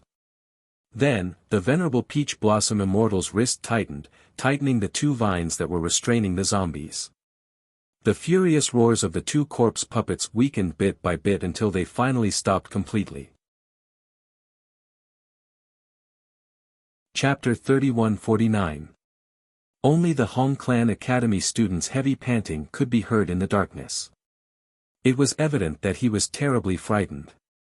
Mo Lien and Duan Yu had already returned to their side at this time, and they suddenly said in unison, "Be careful, time and space are about to change." Three figures flashed at the same time. Although the Hong Clan Academy student who was sitting paralyzed on the ground didn't know what was about to happen, his desire to live was still instinctive. He rolled on the ground and crawled in the direction of Duan Yu and Mo Lien's voices. At the same time, the light of day gradually appeared in front of him, and his vision gradually turned from blurry to clear. This scene of night and day alternating was clearly seen by everyone. The Hong Clan Academy student couldn't help but gasp. It was only now that he could clearly see that this day and night alternation caused the entire space of the mystic realm to turn upside down. During this slow rotation, all living things that came into contact with the boundary between the Sun realm and the Moon realm would be crushed into ashes by a powerful force. The Hong Clan Academy student's gaze fixated on the other end of the vine. On the other side of the taut vines, there were two ferocious-looking corpse puppets hanging in the air. As the Sun-Moon mystery realm intersected with each other, their bodies were slowly squeezed into transparent pieces at the intersection point. Then, they disappeared completely. That student only felt his legs turn to jelly, and he didn't even have the strength to stand up. He sat there in a daze, stupefied as he stared at this scene of sun and moon alternation. He completely didn't realize that he was also being inverted by the sun-moon mystic realm. Due to the influence of gravity, he fell from the sky with an "ah" and fell into a pit with a bang. Only then did he shake his body and pull the face out of the pit. This guy couldn't be a retard, right? Sir Jojo was suspended in the air in the venerable peach blossom immortal's arms. He was currently expressionlessly looking at the idiot who crawled out of the pit. At the same time, the lone Mu Rochuan continued to climb in the dark. She felt that the rocks below her were extremely sharp, causing her knees and elbows to be abraded. She loudly called out, big brother," and couldn't help but feel a bit panicked. Big Brother was actually so heartless, Mu Rochuan thought. Was he really going to abandon this sister of his? She didn't know how many hours had passed, but Big Brother actually let her lie here alone and crawl like a dead dog. Was he really her biological big brother? Mu Rochuan wanted to scream, but she found that her whole body was weak and powerless. Traces of pain traveled back and forth in her veins, causing beads of sweat the size of soybeans to drip down from her forehead. Ah! Hate. Are you angry? Do you want to start over? Do you want to obtain new power? That warm and gentle voice continued to reverberate in Mu Rochuan's ears. It was so gentle that it was as if waves of blue waves were brushing past her, the ebb and flow of the tide was constantly being replayed in her ears. Who's playing tricks? Who is it? Mu Rochuan suddenly turned around, and saw that the scene inside the entire Sun-Moon Mystery Realm was slightly distorted. The small pebbles behind her were being crushed into powder bit by bit as the Sun Realm and the Moon Realm alternated. How pitiful! That voice came from behind her ears again. How could you be so careless? You're lying right at the boundary where the mystic realm alternates. Chapter 3150. If you don't crawl forward, when the Sun-Moon Mystery Realm shifts to your side, you'll be sliced into tiny pieces. You won't be able to repair it. This gentle voice actually sounded a little familiar. However, Mu Rochuan was in so much pain that she was about to explode. How could she recognize who was speaking? Moreover, although that charming voice had a hint of gentleness, the coldness in her bones couldn't be suppressed. Mu Rochuan felt cold all over and her entire body was trembling. Her gaze followed the shattered space, and her pupils suddenly constricted. When the Sun-Moon Mystic Realm shifts to her side, would it tear her apart? Do you need my help? That gentle voice sounded again. Now, I'll give you a chance to choose. Die. Or, submit. I will let you have a body of absolute strength. You will no longer fear anyone in this world. Everyone will become tiny ants in your eyes. Strength, speed, and super powerful special ability. It's waving at you. Miss Mu, do you accept it or not? Have you thought it through? A slender jade-like hand appeared in Mu Rochuan's eyes. In the palm of the hand was a small scarlet pill. It looked a little like a cinnabar pill. Her body trembled as she tried her best to crawl forward and crawl. Suddenly, she reached out and snatched the cinnabar pill from the hand. Mu Rochuan steeled her heart and put the pill into her mouth and chewed vigorously. What a good child. In the future, you will be very glad that you made the right choice today. That large hand gently patted Mu Rochuan's head. Mu Rochuan's eyes became slightly moist. She tried hard to raise her head and look at the person in front of her. However, a wave of dizziness attacked her and she couldn't see anything clearly. Before she fell, the corner of her lips curled up into a cold arc arbor. You and I will fight to the death. The students of the Hong Family Academy finally woke up from their stupefied state. He quickly climbed out of the hole and bowed to Arbor to express his gratitude. The reason why he was able to keep his life was all thanks to the help of these nobles. Otherwise, he would have already become the monster's food. Thinking of this, the student from the Hong Family Academy couldn't help but shiver. My name is Huang Sheng. The student cupped his hands towards them. Thank you for your help. This mystic realm was too strange. It was so cold just now, but now it's really hot. The main reason why he was almost ambushed by the corpse puppet earlier was that his hands and feet were frozen to the point that they were not very nimble. However, he was reluctant to use his spiritual power to relax his muscles and promote blood circulation, so he almost encountered great danger. Jojo was so hot that he wanted to take off his jacket. The venerable Peach Blossom Immortal curled his lips and waved his hand. A banana umbrella held up by the wood spirits covered her head. The student from the Hong Family Academy raised his hand to wipe the beads of sweat that trickled down his forehead. He hurriedly undid his collar and took off his outer robe, but he still felt unbearably hot. Mo Lien reached out and snatched his little wife away. Chapter 3151. That banana leaf then moved above his and Jojo's heads. Let's go. Let's walk around while it's still daylight, Duan Yu said. He had only taken a step when he couldn't resist turning back to glance at Arbor.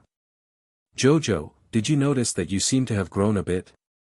Lady Jojo looked down at her hands, and her eyes brightened. That's right, her sleeves and pant legs had shrunk, so they were indeed a bit bigger. Quickly let Lady Jojo down. The little fellow quickly wriggled her small body and had Prince Mo put her down on the ground. She excitedly ran 2 laps around the field, and her small face was flushed red as she ran to them with a head full of sweat.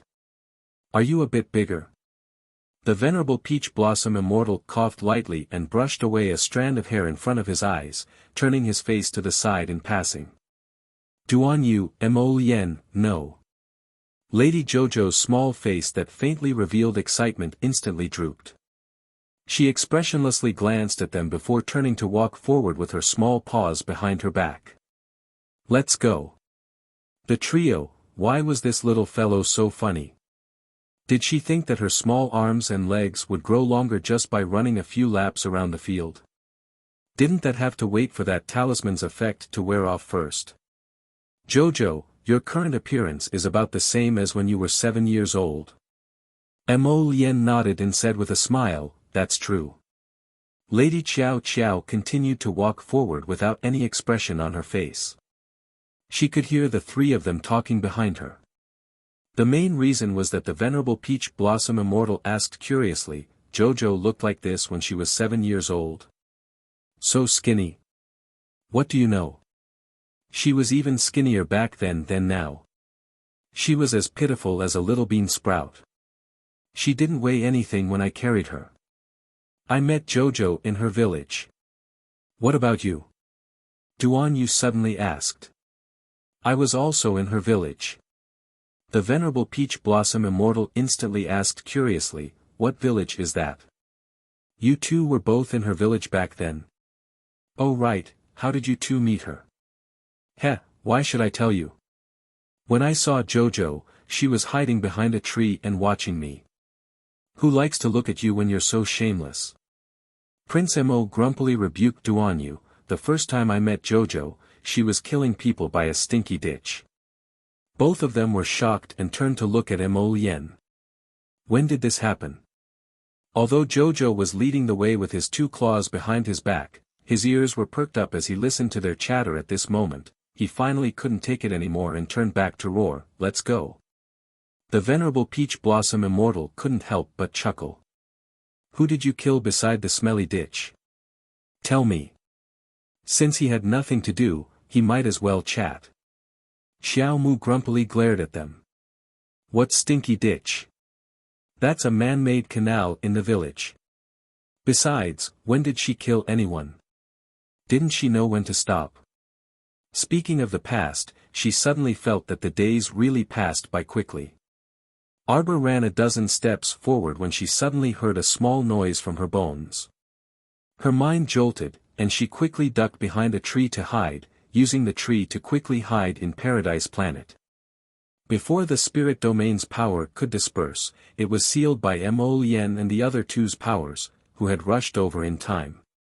Once Arbor entered Paradise Planet, she swiftly sprinted back to her treehouse. Her petite body had just leaped into the treehouse when it rapidly transformed. Chapter 3152.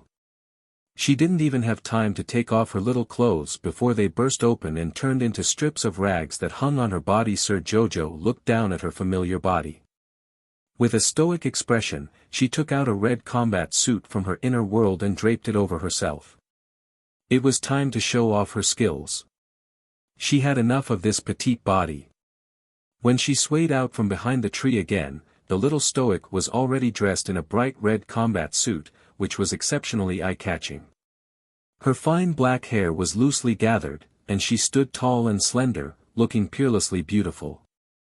When she walked out from behind the tree, Mo Lien and the others were startled when they looked over. As though they didn't expect this little stoic to recover in a matter of minutes, Mo Lien blinked in amazement. The venerable Peach Blossom Immortal drifted to the little stoic's front and said with a bewitching smile, "Ah, my lord Xiao Xiao, is your outfit the same as mine? Look, look, we look so compatible in the same outfit. Scram! Mo Lien hastily flew to his wifey's side and swung her fist at the venerable Peach Blossom Immortal without any explanation. Compatible my ass. Go, change back to your previous pink clothes. No. The venerable Peach Blossom Immortal shook his head resolutely.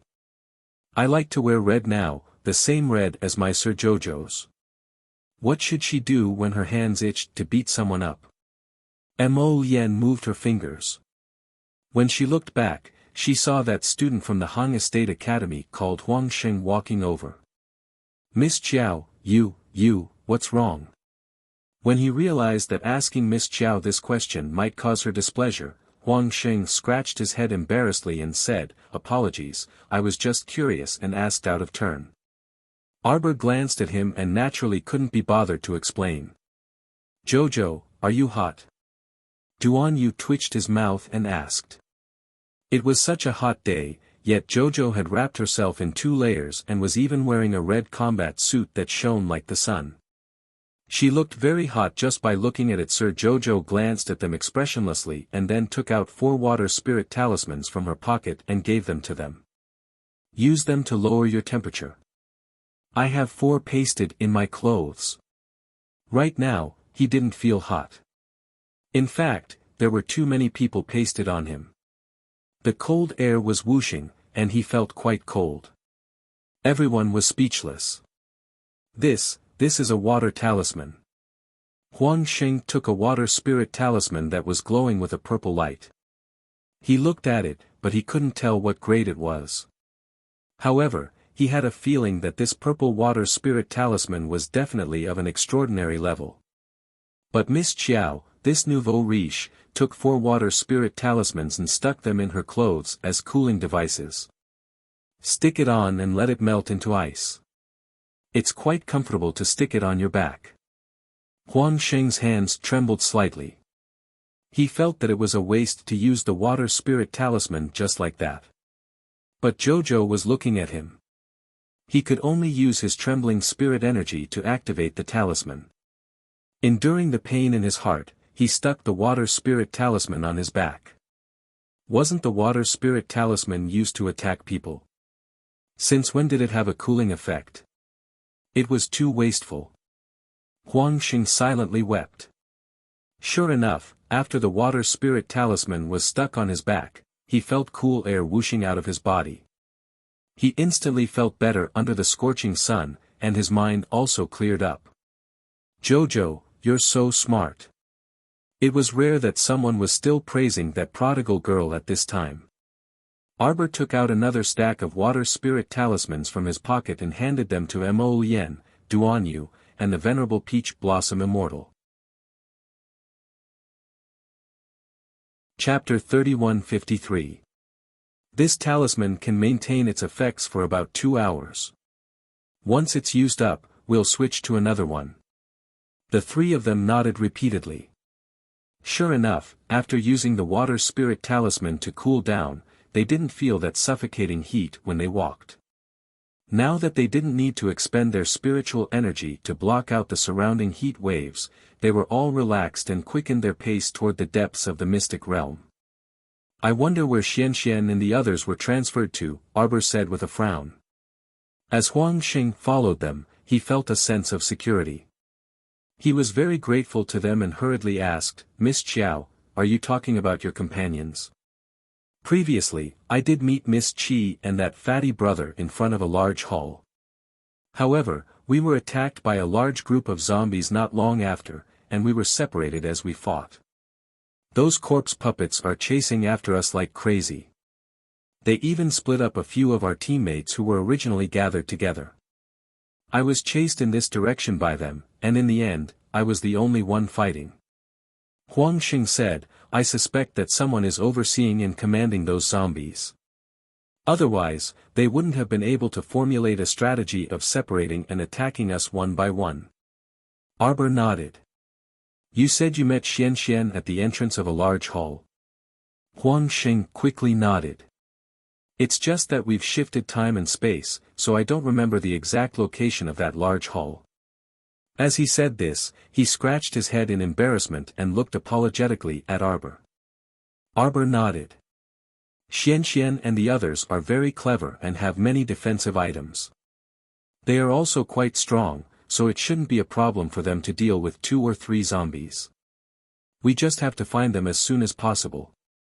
Since Huang Sheng said he met Xian and the others in front of some large hall, then they would set this large hall as their target first and talk after finding it. Jojo, there are people coming up ahead, Duan Yu suddenly said. Arbor knew that their divine senses were above hers. Since Duan Yu said there were people coming, then there were quite a few of them. The 4 of them tacitly moved to the side, leaving a path in the middle. Dust billowed as Zhongli Jiwei and a few people ran in front like dogs. Behind them, there were 20 to 30 crooked corpse puppets with broken limbs chasing after them. A strange light flashed in Arbor's eyes, and his fingers moved slightly. Mo Lien couldn't help but laugh in his heart. He secretly glanced at his little wife, and the corners of his mouth raised into a smile. Could this little guy be? You must be missing the days when you were chased by these ugly things. There were sparks of excitement in her sparkling big eyes. Ahem, the violent side of his wife's heart was stirring again. Roar! A corpse puppet with a missing arm suddenly roared. All the corpse puppets instantly sped up and pounced on Ba Shu, who was at the end of the line. Ba Shu turned around and saw the corpse hag opening its huge mouth and biting towards the back of his head. Without another word, he picked up a worn-out shoe and slammed it on the corpse puppet's ugly face. As he ran and jumped, he also pulled off the worn-out shoe on his other foot and threw it behind him. Then, he quickly jumped up and arrived behind Zhongli Jiwei in a few jumps. Chapter 3154. Roar, roar, roar. Several zombies twisted their bodies and angrily glared at the person at the back of the group with their ghastly white eyes. Commandery Princess Xiangchang's heart was about to leap out of her chest. When she looked up, she just happened to see Duan Yu standing by the roadside. She immediately shrieked excitedly as if she had seen her biological father. Ali, Ali, save me. Ali. Right now, she had taken several speed-increasing pills in succession to barely keep up with the group's movements. If she was really left behind by the group, she would undoubtedly become a tool for the zombies and be heartlessly abandoned by this group. At this time, Ba Shu also saw our dear Duan Yu standing by the roadside. He hastily wailed, "Your Highness Prince Chen, save me." It was unknown how much strength Commandery Princess Xiangchang exerted, but she erupted with unprecedented potential. She ran past Zhongli Jiwei while panting, wanting to pounce into Duan Yu's arms all of a sudden. Big Brother Ali. Commandery Princess Xiangchang's sobbing voice was still lingering in the air when she suddenly felt her body lighten. Someone had actually sent her flying with a kick. Duan Yu, who originally wanted to dodge, silently stood on the spot, the corner of his mouth twitching imperceptibly. However, the little stoic shot over like a cannonball. With a sweep of her small hand, a long saber wrapped in flames appeared in her small hand. She stood far away from the group of zombies and brandished the long saber in her hand.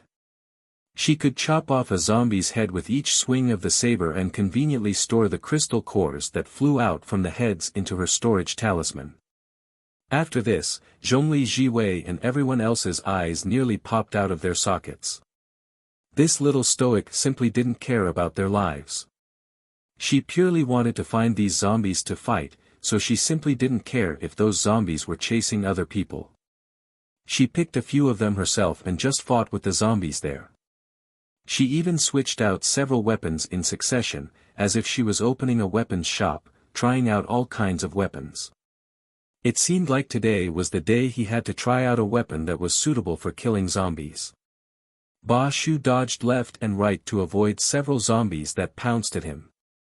Then, he rolled his eyes and cunningly hid behind Duan Yu, Mo Lien, and the others.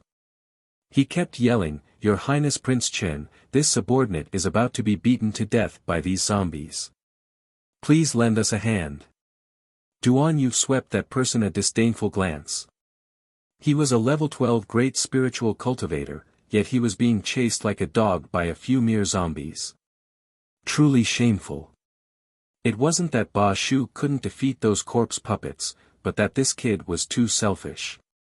He was absolutely unwilling to spend any more effort than the others. He would rather hide in the group and watch the entire group being chased by the zombies. Consume spiritual energy to help this team destroy the corpse puppets. Why? His spiritual energy wasn't picked up for free. If it was all used up, it would be difficult for him to fully recover it. Ba Shu always felt that it was better to preserve his strength than to reveal all his cards at once. Quickly look, what is that? At this time, a student from the Hong Clan Academy in the group suddenly yelled in a trembling voice. Old Pa, old Pa. Huang Sheng hastily called out when he saw his companion. Old Pa, quickly come over, old Pa. That student called Old Pa had a middle-aged appearance and didn't look young anymore. Who knew how many years he had wasted in the academy, but he still couldn't graduate. Chapter 3155.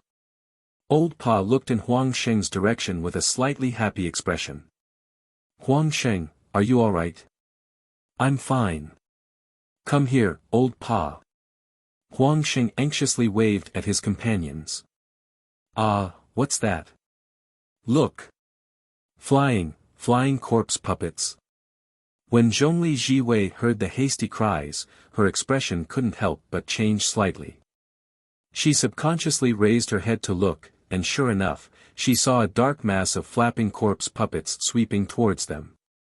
Xiao Xiao. Mo Lien called out in an urgent voice.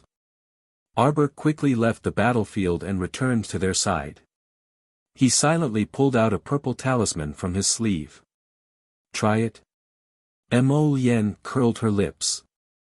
I don't think these things are afraid of fire. This group of flying corpse puppets made them feel a bit of fire spiritual energy flowing through their bodies. It seemed like this group of corpse puppets had been collectively improved. It's fine. I have to test it to know if it's useful or not. Arbor said indifferently. He then flicked his finger, and the talisman flew into the sky with the force of a thunderbolt. In an instant, the entire sky was covered by a purple light. Suddenly, there was a loud bang, and a bolt of lightning crashed into the group of flying corpse puppets. A flying corpse puppet that was flying in the air was blown to smithereens. Mo Lien and the others were all shocked. When they looked up again, they saw that the purple talisman was already surging with waves of lightning spiritual energy. So it wasn't an explosion talisman. It was a multi-layered lightning explosion talisman. A lightning explosion talisman contained at least 4 layers of lightning explosion power. Thus, when this round of inhumane lightning struck down, everyone only saw the flying corpse puppets being bombarded and falling from the sky one by one. Everyone was a bit dumbstruck. Ba Shu was shocked, and he was a bit more afraid of the little girl's methods. He jealously looked at the lightning explosion talisman floating in the air with a leisurely purple light. He couldn't help but clamor in his heart. Damn it, people with status and identity are so rich that they can casually throw out a 5-spirit talisman. The talisman in front of him looked much more powerful than a pure thunder spirit talisman. It was obvious that it was not an ordinary item. Thinking about how he had drifted about in the stormy Jianghu for so long, he didn't even have a good talisman. It really made him feel unhappy. At this time, Zhongli Jiwei had also crawled up from the ground in a flustered and exasperated manner. She pointed at Xiao Mu and stammered, "You," for a long time. Her lips were trembling from anger, and she was simply unable to utter a coherent sentence. This woman, before, just picked these corpse puppets and beat them up as if it was child's play. She didn't have any consciousness of saving people at all. Roar! A fierce roar came from the sky. Xiao Mu looked up and saw a mutated giant zombie with 4 wings abruptly swooping down from midair. It was like a rapidly descending ball of light before abruptly exploding in front of her eyes. Mo Lien didn't say anything and took a step forward first. The slender dark moon came out from her wrist and stabbed toward the corpse hag's left eye without saying anything. Clang!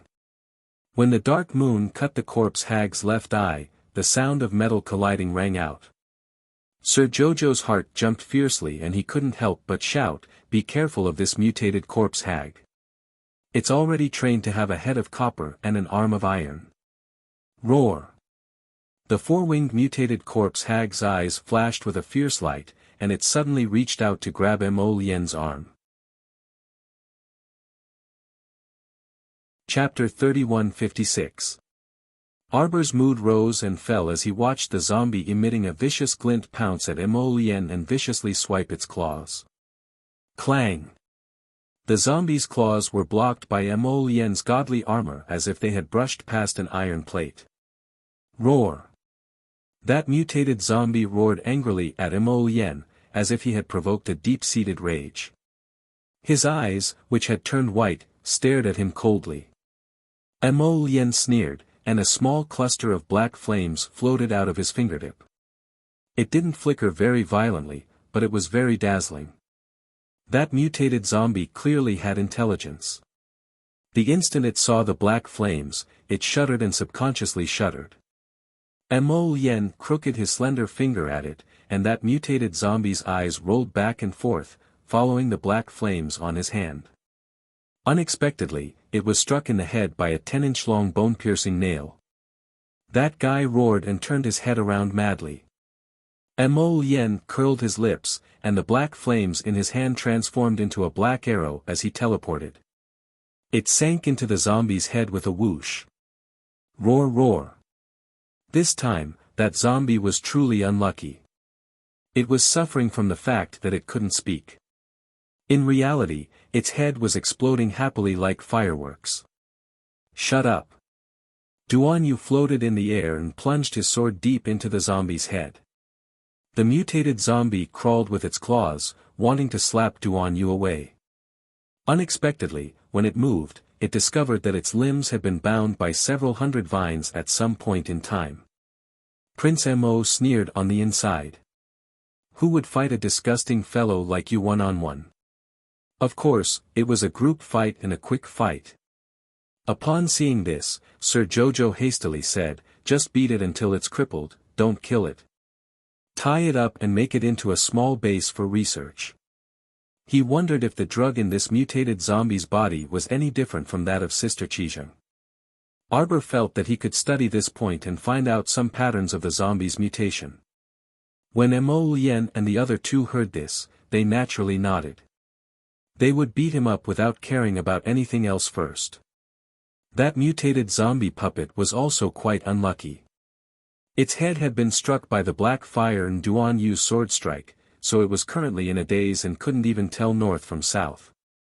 The 3 bastards did not care about its condition. After a violent beating, the unlucky zombie was on the verge of death. The venerable Peach Blossom Immortal had tied the corpse up tightly with wooden vines. 2 of its wings had been chopped off. Now, the corpse puppet was lying on the ground, looking extremely miserable. Sure enough, no matter how ferocious this thing was, it could only be beaten up by 3 perverts. Arbor expressionlessly put it into a storage talisman and asked worriedly, "It won't break out of the storage talisman, will it?" "How dare it?" Mo Lien snorted. "It's already on the verge of death. Jojo, don't worry, it won't be able to get up." Arbor thought about it and agreed. After being beaten up by these 3 people, that zombie was probably not in a half-crippled state but was probably completely crippled. She cheerfully put away the storage talisman and turned to look. Zhongli Jiwei's team was currently engaged in a fierce battle with the flying corpse puppets. That grandson Ba Shu no longer pretended to be a good-for-nothing. How could he be reluctant to part with that bit of spirit aura in a life-and-death situation? Seeing 2 flying corpse puppets approach him, Ba Shu hurriedly flung out a few streaks of spirit energy. After a few whooshes, the spirit energy instantly moved in front of the flying corpse puppets. Chapter 3157. If Ba Shu was still worried about running out of spirit power, then he wouldn't be able to get past the hurdle in front of him at all. The two flying corpse puppets attacked him from the front and back. One clawed at the back of his neck, while the other bit at his arm with its enormous mouth. Ba Shu was shocked. He rolled to the side and quickly grabbed the arm of one of his companions, using that person's body to block the corpse puppet in front of him. The person whose arm Ba Shu had grabbed was the old student of the Hong Fu Academy, Old Pak. Huang Xing saw this and immediately roared, "What are you doing? Old Pak, get out of the way." However, how could Old Pak escape in time with his arm in Ba Shu's grasp? Seeing the flying corpse puppet open its enormous mouth and about to bite his chest, Old Pak felt a little sad and couldn't help but wail in his heart, "My life is over." He hadn't expected that he would lose his life here when he came to the secret realm in search of opportunities. He had done his homework for this trip to the secret realm and spent a lot of effort to get the temple to choose him. Thinking of this, Old Pak's heart was filled with sorrow. Clang! A loud sound rang out. Old Pak jumped in fright and immediately pulled himself out of his sorrowful mood. Looking closely, he saw that the flying corpse puppet in front of him had been shot through the back of its head by a black crossbow arrow. The black crowgold arrow had taken out a crystal core. With a shake of the arrowhead, it stuck the crystal core into the ground. Arbor walked forward and gently plucked it out, picking up the crowgold arrow along with the crystal core. She turned her head to look coldly at Ba Shu and roared at the dumbfounded Old Pak, "What are you spacing out for? If you don't even know how to save yourself when it's a matter of life and death, don't expect others to be kind enough to save you." Being reprimanded by a young girl like this, Old Pak's old face flushed red. However, when he thought about it again, he couldn't help but feel ashamed. Wasn't that true? Just now, when he was in danger, he hadn't thought about how to save himself. Instead, he had been wailing in his heart. His methods of handling matters were worse than a young girl's. He was truly ashamed. Ba Shu was stunned for a moment. Then, he stabbed the saber in his hand into the head of another flying corpse puppet. He stabbed it several times as if he wanted to vent his dissatisfaction. When he pulled out the knife, he opened the corpse puppet's head but didn't find any crystal cores. Not every corpse puppet had a crystal core in its head. Now, those with special abilities knew that the crystal cores in the zombie's head could improve their special abilities. Therefore, on the black market, the crystal cores in the zombie's head were sold for quite a high price. Damn it! He had just seen the little girl pull out several corpse puppet crystal cores. Why was his luck so bad? He was practically carrying it all the way to his grandmother's house. At this moment, Huang Sheng had already dashed to Old Pa's side. He turned around and glared at Ba Shu as he roared, "You bastard! What were you doing just now?" "Huh?" Looking at Huang Sheng's bulging eyes and cursing expression, Ba Shu couldn't help but curse in his heart. However, considering that Huang Sheng had come from Prince Mo's team, Ba Shu gave him some face. He smiled obsequiously and said with a vulgar expression, "Hey, brother, it's just a misunderstanding, a misunderstanding." "What misunderstanding?" "I saw with my own eyes that you grabbed Old Pa and used him as a corpse puppet. Do you still have any humanity left in you?" "What fucking humanity?" Chapter 3158. Ba Shu fiercely spat in his mind, "How could I think so much at a moment of life and death? I just want to survive. Let alone an ordinary person like Old Pa standing next to me, it's not like I can't betray a prince or nobleman when I'm still alive." Ba Shu muttered this in his mind, but he didn't dare to show it on the surface. He smiled obsequiously again and looked at the expressionless Arbor. "Crown Princess, please be the judge. What did I do?" It was a chaotic and dangerous moment at that time. I just did it out of self-defense, didn't I? What kind of self-defense is that? You're simply betraying your teammates. Sir Jojo's furious roar made him narrow his eyes dangerously. He scanned Ba Shu up and down with a terrifying, bone-chilling light. Ba Shu was startled. He took a defensive step back. He didn't know why, but he felt that the little girl's gaze was like a blade that could instantly cut through his veins and skin. It was especially terrifying. You, Crown Princess. Don't listen to his nonsense. Strictly speaking, we don't count as a team. It's just a group of people who coincidentally walked together. Ba Shu's voice involuntarily became softer when he saw the little stoic's cold face. The little crown princess coldly swept her gaze over Ba Shu as if she was looking at trash. I advise you to stay far away from me. If you come within 10 steps of me the next time we meet, I'll kill you. Ba Shu's heart thumped fiercely, and he hurriedly retreated a dozen or so steps in a panic. He seemed to be able to sense that the little girl wasn't joking with him. Her gaze was especially serious and cold. He was a bit afraid of this little girl, but it wasn't because of her meager cultivation level. It was because not only were there several terrifyingly powerful spiritual beasts and divine beasts by her side, but there was also Prince Mo, His Highness Prince Chen, and the other capricious lords. Ba Shu didn't dare to court death and retreated a few more steps. He only turned around when he smelled something fishy. At this time, he had already retreated to the side of Zhongli Jiwei and the others, and was surrounded by the flying corpse puppets. In desperation, he could only summon his sword again and continue to fight with the flying corpse puppets. Those flying corpse puppets were quite interesting, they just kept chasing after Zhongli Jiwei and the others. As if they wanted to vent their anger on these people, they roared and chased after them. Not a single one flew over to attack Mo Lien and the others. Ba Shu was truly angered by the beating.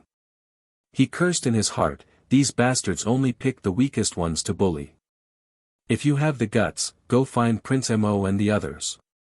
It was all because they saw that the four-winged flying corpse puppet was about to be smashed to death by Prince Mo and the others, so they were too scared to go over. Even a fucking corpse puppet had intelligence. How could they endure this? Zhongli Jiwei couldn't help but turn her head and shout at old Pa, why aren't you coming over to help? At this critical moment of life and death, one more person meant one more strength. Zhongli Jiwei naturally couldn't bear to see old Pa doing nothing by himself. Why were they being chased by the flying corpse puppets here, while the others could stand aside and watch the fun? The person that Zhongli Jiwei wanted to shout at the most was actually Arbor, but when she saw the crown prince's indifferent expression, she didn't dare to shout at Arbor directly, so she took a roundabout way. Chapter 3159. After being yelled at by Zhongli Jiwei, old Pa subconsciously grasped the weapon in his hand. He lifted his foot and was about to walk towards Zhongli Jiwei's group.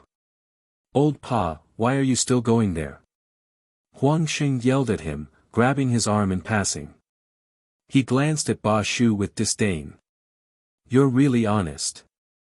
They're not even on the same team as you, so why are you still going over? Since you're not on the same team, you should stay here. Don't join in the fun. Zhongli Jiwei was so angry that she screamed. As she screamed, she kicked away a corpse puppet in front of her and roared, what do you mean we're not on the same team? Didn't we enter the secret realm together? Her voice was suddenly interrupted by a corpse puppet that pounced in front of her. That corpse puppet moved very quickly. Its sharp claws suddenly stretched out and clawed at her beautiful face. Zhongli Jiwei was so scared that her face turned green. Her whole body fell backwards and hit the ground with a bang. Arbor couldn't help but glance at her. He couldn't help but feel that the back of her head must be hurting. At this moment, Zhongli Jiwei was indeed in so much pain that she couldn't speak. However, she didn't have time to curse. She could only roll to the side and avoid the corpse puppet that suddenly raised its foot to step on her. Damn thing! Zhongli Jiwei couldn't help but be furious. She raised her hand and blocked with the long sword in front of her. Who would have thought that when the corpse puppet grabbed it, the good sword would actually be twisted into a twist? Ah! Zhongli Jiwei was so angry that she felt like her chest was about to explode. She finally obtained a level 5 spiritual weapon, but it was destroyed by this corpse. This made her so angry that she wanted to explode. She wanted to kill that corpse puppet. Kill that guy. Zhongli Jiwei threw away the twisting flower sword in her hand, took out a bottle of medicinal liquid from her bosom, and poured it into her mouth. Then, she jumped up, summoned another spirit weapon from her mind, and slashed at the corpse puppet in front of her. She didn't believe that a level 9 spiritual master couldn't beat a corpse puppet. Be careful. Gu Yishuan shouted from the side. Gu Yishuan opened his defensive ring, and a transparent barrier suddenly fell on Zhongli Jiwei's body. At the same time, the corpse puppet's 2 arms suddenly flew out of its body and wrapped around Zhongli Jiwei's neck. Zhongli Jiwei opened her mouth in shock and subconsciously took a step back. Gu Yishuan flew forward and heavily chopped off the corpse puppet's large head with his sword. Only then did this dangerous battle end. More than half of the flying corpse puppets had been dealt with by Ba Shu and the others. Zhongli Jiwei immediately became flustered and exasperated. She walked in front of Old Pak. Knowing that this guy wouldn't resist, she raised her hand and slapped him in the face. Pa! This slap caused everyone to raise their eyebrows. Many people revealed doubtful and puzzled looks. Why did Miss Zhongli throw a tantrum again? Why did she only pick a fight with Old Pa? Don't you have any shame? We've been on the same path for so long, but you suddenly turned hostile. It's fine if you don't come to help, but you still instigated the people around you to listen to you. You don't care about the lives of others. How can you be so shameless? What a flirtatious bitch. Chapter 3160. Everyone was flabbergasted. What was going on? Old Pa became a coquettish bitch. Why did these words sound a bit off? Everyone secretly shifted their gazes to Old Pa's side. Lady Jojo expressionlessly looked at Old Pa, who appeared to be in a daze after being slapped. Her gaze shifted to Zhongli Jiwei, and she slowly walked towards her. Duan Yu couldn't resist facepalming. Why couldn't these people let their Jojo off slap? Lady Jojo raised her small hand and returned a slap to Zhongli Jiwei's face. She then backhanded her 2 more slaps, returning it to her thrice. Ah! Zhongli Jiwei covered her small face in shock and glared angrily at the woman in front of her. Ever since she entered the mystic realm, oh, no, it should be said that ever since this woman returned to the capital, she, Zhongli Jiwei, had never had a comfortable day. Who are you calling a coquettish bitch? Lady Jojo sternly glared at her. She beckoned with her hand, and a ferrule floating with ink-colored light appeared in her palm. Don't think that Lady Jojo is a fool and can't understand your indirect insults. On the surface, she was scolding Old Pa for having no love for her teammates and not coming to help, but in reality, she was scolding Jojo. She was scolding Jojo for not coming to help and even instigating Mo Lien, Duan Yu, and the others not to help. That was exactly what she meant. Lady Jojo's small face was cold as she lightly patted Zhongli Jiwei's head with the ferrule. Say it again. How did she become a coquettish bitch? Simply laughable. Lady Jojo's small face was stoic as she sized up Zhongli Jiwei. It's not too late for you to change your words now. Zhongli Jiwei stared at her angrily, her face flushed red. With so many people watching, how could she be willing to admit defeat under the watchful eyes of so many people? So she stiffened her head and coldly said, "You admitted it yourself out of guilt, slap." Ah! Zhongli Jiwei was about to go mad from anger. How could this person beat her up so brazenly? Stop! Gu Yishuan frowned and shouted gravely, "Crown Prince Consort, what are you doing? Let's talk things out. Arbor raised his eyes and glanced at him. Then, he grabbed Zhongli Jiwei's hair and kicked her back. Pang! Zhongli Jiwei suddenly fell flat on her face was fiercely pressed against the ground. Xiangchang Commandery Princess shrieked, You! Arbor looked at her expressionlessly. I have a medicine to treat stuttering. It costs 80,000 spirit coins. Do you need it? Everyone was speechless. The little crown princess was born with the ability to remain expressionless and infuriate others. Xiangchang Commandery Princess was so angry that her lungs were about to explode. She pointed at Arbor and strode forward. Her face was filled with anger. You were the one who kicked me just now. Damn, she didn't know at first. Previously, when she was running towards Brother Ali, she was suddenly sent flying by someone's kick. When she got up to take a look, she was almost scared to vomit by the rotten corpse puppet face in front of her. She had been silently tangled up since just now. How could Brother Ali be so heartless? He actually kicked Xiangchang out. In the end, when she saw Arbor kick Zhongli Jiwei to the ground, she instantly realized that she had wronged Brother Ali. Brother Ali didn't kick her away. It was clearly this woman in front of her. She kicked her far away with one leg. Chapter 3161. Commandery Princess Xiangchang was so infuriated that she broke into a sprint toward Xiao Mu. How could you send me flying with a kick? Why did this person look so irritating? It was such a good opportunity to jump into her big brother Ali's arms, but this damned woman sent it flying with a kick. Arbor saw Xiangchang Princess running over with a fierce look on her face. Without thinking, she sent out a kick and sent her flying again. How annoying. You won't even let a ferret go. What reason do you have for me to let you go now? Lord Jojo silently complained in his heart. Then, he pulled Zhongli Jiwei's hair up. Say it. Who are you calling a flirtatious slut? Zhongli Jiwei was so angry that her whole body was trembling. She thought to herself that she had seen a ghost. She was actually being suppressed by this woman, and there was no room for her to resist. Gu Yixuan was a little angry. Crown Princess, you've gone too far. Arbor glanced at him. Why? Are you trying to be a hero and save the damsel in distress? You. Gu Yixuan couldn't help but feel a little suffocated by her indifferent attitude. Xiao Mu gazed at him coldly.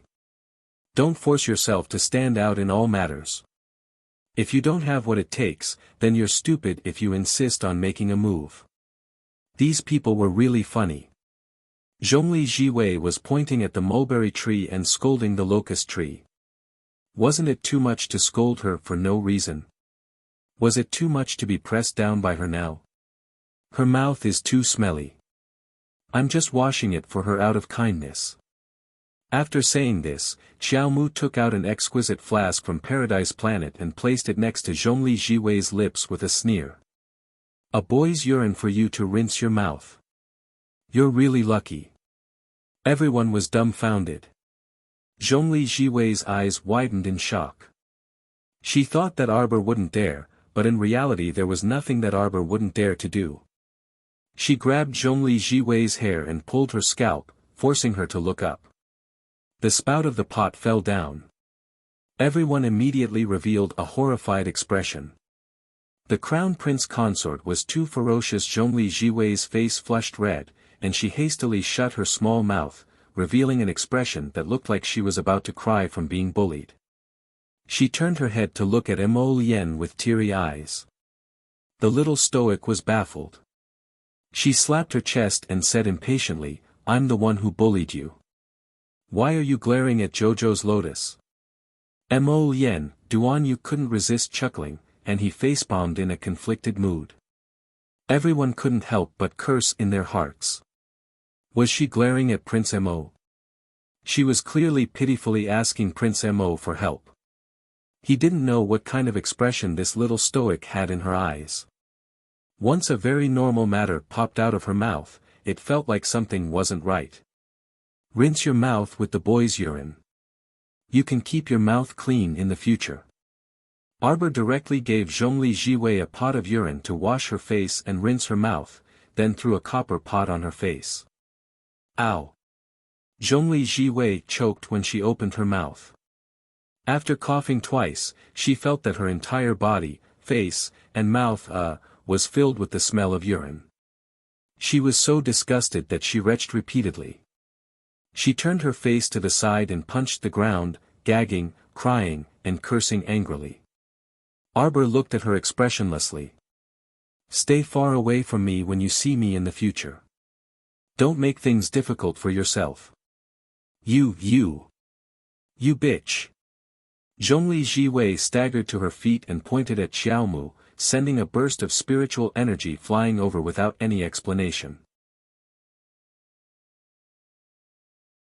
Chapter 3162.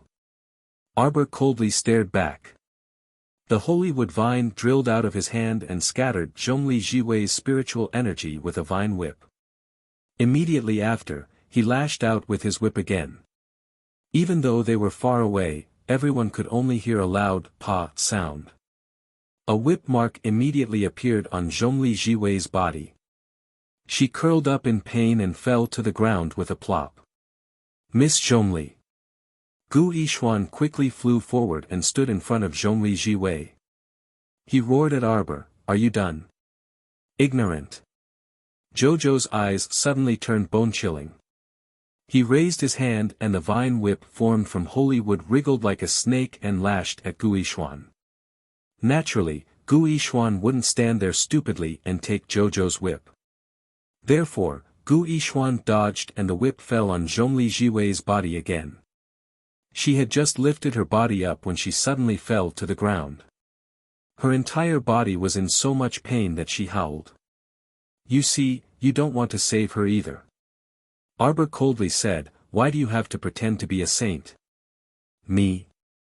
I don't buy it. After saying this, a pair of pitch-black eyes, like the deep waters of a cold lake, coldly stared at Gu Yishuan. With a whoosh, he swept to his side. Just now, when this miss slapped people and scolded them, you didn't say anything. When she pointed at old Pa's face and scolded the crown princess, you didn't say anything. Now you think you have the right to jump out and say anything? Get lost! Arbor angrily roared. With a flick of his fingers, dozens of purple talismans with cold light jumped up and quickly attacked Gu Yishuan's body. Gu Yishuan was shocked and quickly retreated. At the same time, the dozens of attack talismans were already heading straight for him. Bang bang bang, bang bang. You people really are hypocrites. Xiaomu gazed coldly at the flustered man who was in dire straits from the explosion of the attack talismans. It's as if in this world, you're the only ones who are allowed to casually scold and disrespect others, but others are not allowed to retaliate and disrespect you. She stared coldly at Gu Yishuan and suddenly flicked her wrist. Go bite her to death. Gu Yishuan was shocked. She didn't expect that her attempt to save someone would backfire. Instead, she had angered the young crown princess and made her want to kill someone. Crown princess, please have mercy. Gu Yishuan hurriedly shouted, Miss Zhongli knows her mistake. Gu Yishuan wasn't a fool. He finally realized what was going on. In front of the little crown princess, you really can't force yourself. In fact, this small matter might only require an apology from Miss Zhongli to be completely resolved. It was also possible that if she didn't intervene, after the little crown princess rinsed Miss Zhongli's mouth, this matter would be over. Even if Miss Zhongli retaliated in a flustered and exasperated manner, she would only be whipped twice by the little crown princess. However, now, the matter seemed to have become more and more complicated because of her own interference. Gu Yishuan hurriedly reached out to help Zhongli Jiwei up from the ground. He didn't care that she was covered in urine and quickly said, Miss Zhongli, quickly apologized to the crown princess. It was more important to save her life first, Gui Xuan thought. Unexpectedly, Zhongli Jiwei angrily pushed his hand away. Her face flushed red and she scolded, "I apologize to her. Who does she think she is?" Chapter 3163. She's just a lowly woman from the lower star domain. My father is Great General Zhongli. I'm the eldest miss of the Zhongli estate. Let's see if she dares to kill me. She was so infuriated by Arbor that she had completely lost her rationality and didn't know what she was saying anymore. She only knew that she had lost so much face in front of everyone today. She had really lost all her face. She could really throw caution to the wind now. Ah! Zhongli Jiwei suddenly screamed, and all the voices came to an abrupt halt. With a bang, she fell to the ground with her face facing the sky. A little blue snake slithered out from under her body. It raised its little head and scanned the surroundings before hissing and flicking its tongue. It hastily slithered back to its little master's side and obediently climbed onto her wrist. Old Pak's face had already turned pale from fright. He hurriedly said in self-reproach, Sorry. This happened because of me.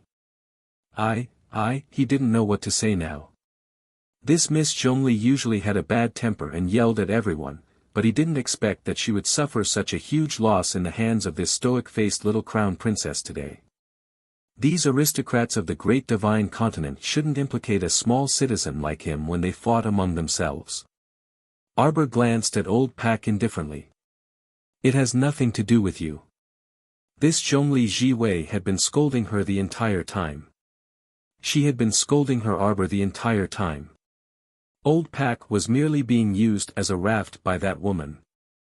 Arbor glanced coldly at Zhongli Jiwei and curled her lips mockingly. Do you think I don't dare to kill you? Why don't you ask the king of hell yourself when you go to hell? Gu Yixuan was truly stupefied. Although he had seen the young crown prince consort's swift and decisive manner when she made a move, he truly didn't expect that the young crown prince consort would dare to make a move on Miss Zhongli. Gu Yixuan glanced at Prince Mo, who was watching the commotion from the side, and almost didn't know what to say. What a strange woman! Prince Mo muttered. He stepped forward and held Arbor's little hand. Later, I'll ask the old man to remove that old bastard's position. Otherwise, he would think that being a great general was a big deal. Usually, he didn't see many places where he could make contributions. He just stayed at home every day and used his past achievements to invite this and that. It was detestable just looking at it. Did he really think that this world was conquered by Zhongli's family? Duan Yu speechlessly glanced at Prince Mo. Somehow, he felt that this guy was becoming more and more of an incapable ruler. Sir Jojo nodded expressionlessly. I think your father doesn't have a good eye for people. That's right. Mo Lien immediately nodded.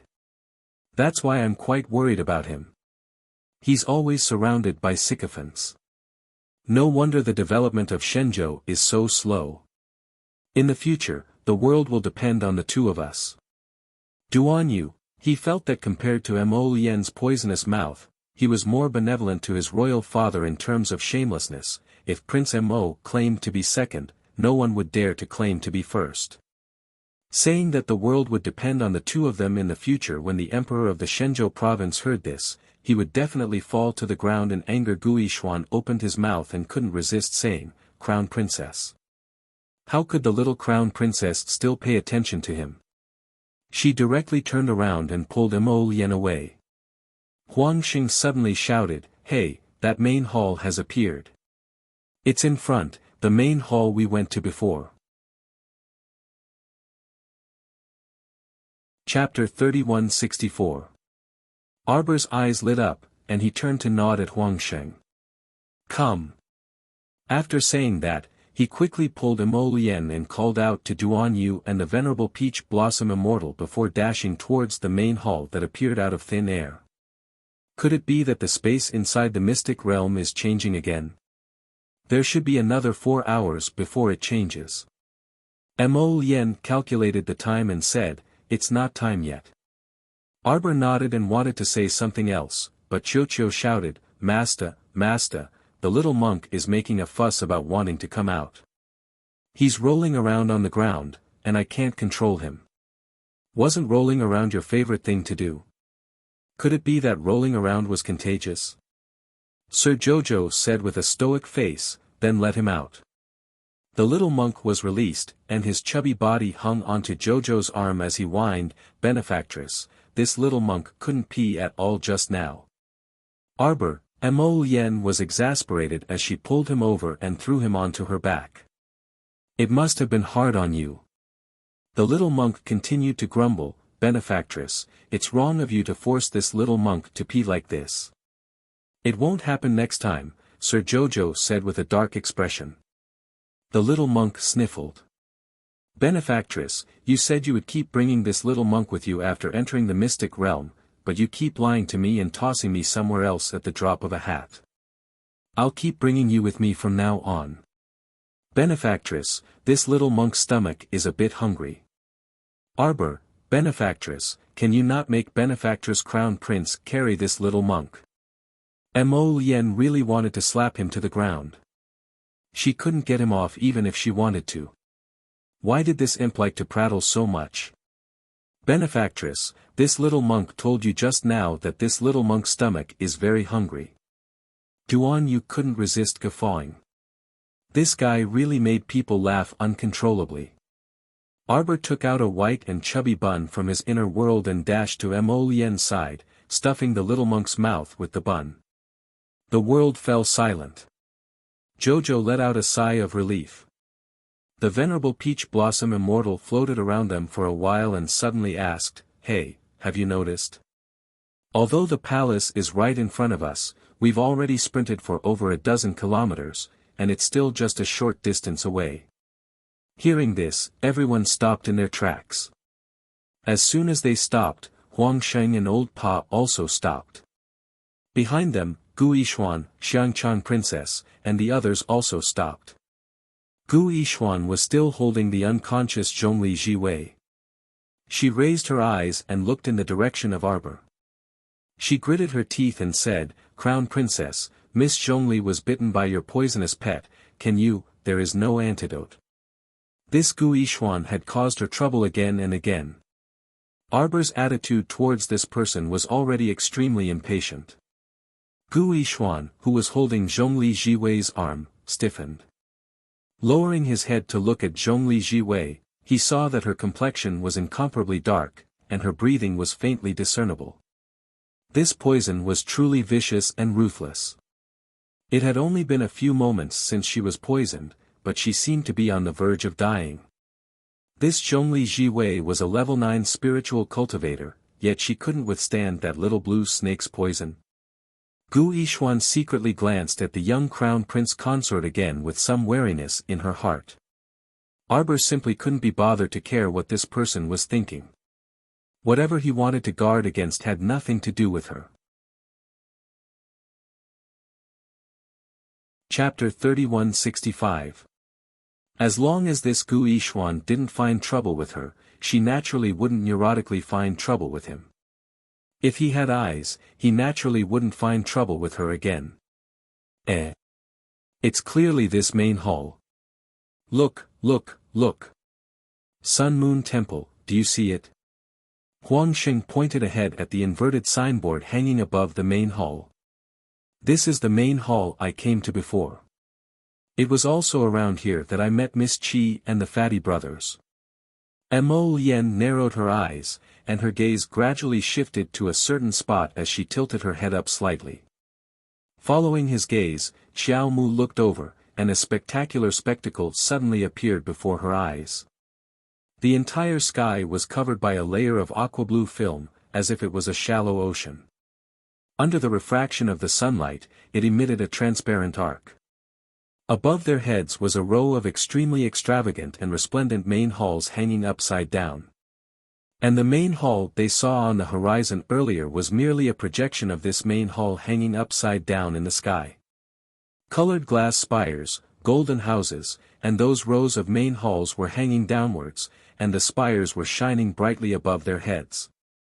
The most flabbergasting thing was that there seemed to be several people hanging upside down on the top of the colored glass spires. Without exception, those people's faces were hideous and distorted, and they were strung up on the top of the colored glass spires like candied haws on a skewer. Everyone shuddered from the bottom of their hearts. Oh my God! What was going on? On the other hand, Xiao Mu, Mo Yen, and the others' expressions turned solemn, and they unexpectedly retreated several steps, then several more steps. This is the other boundary of the Sun-Moon mystic realm, Arbor immediately said. Run! Duan Yu suddenly ordered, and he started running backwards with Mo Yen, Arbor, and the others. At the same time, this piece of land was slowly tilting, and they were like small pets trapped in a square box. As this box slowly flipped, they were upside down one by one.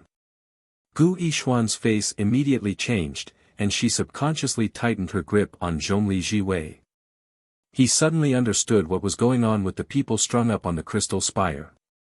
It must be because when the box was flipped over, those people didn't have time to escape and fell straight down. They came into close contact with the spire of the hall and fell straight onto the glazed roof. He gave it a try, and sure enough, levitating was impossible. It turned out that during the process of space displacement, a person's ability to float would be blocked.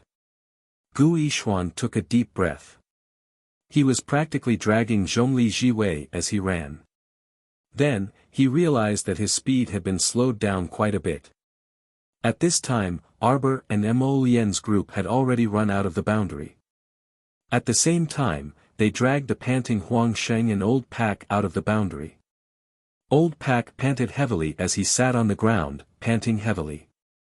His pupils suddenly contracted as he looked at the somewhat unbelievable scene in front of him.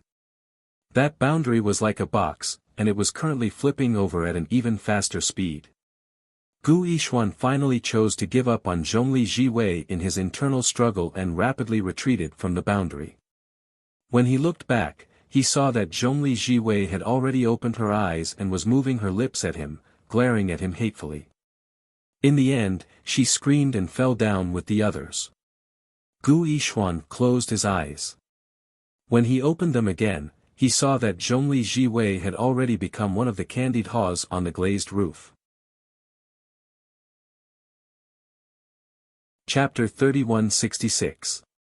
Gu Yixuan subconsciously turned back to glance at Arbor. He originally thought that she would look at him with disdain, but unexpectedly, she didn't even spare him a glance. He only felt sorrow in his heart, as if a fox grieves for the death of a rabbit. Arbor had seen all kinds of faces in life and death situations, so she wasn't surprised that Gu Yixuan could make such a choice.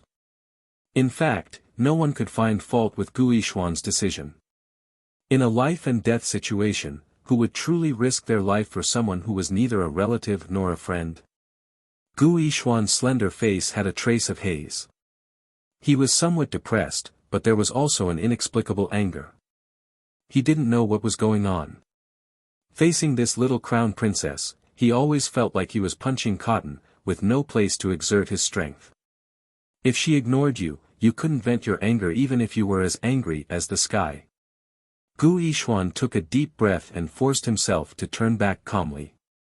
He was the most outstanding son of the Gu family, so he had to calm down and not let his anger rob him of his rationality. At this moment, the space they were in changed from top to bottom. Many people roared as they fell from Sir Jojo's side. Arbor looked at these people as if she was looking at an idiot. Mo Yen pulled her little hand, and with a light leap, she safely landed with Sir Jojo.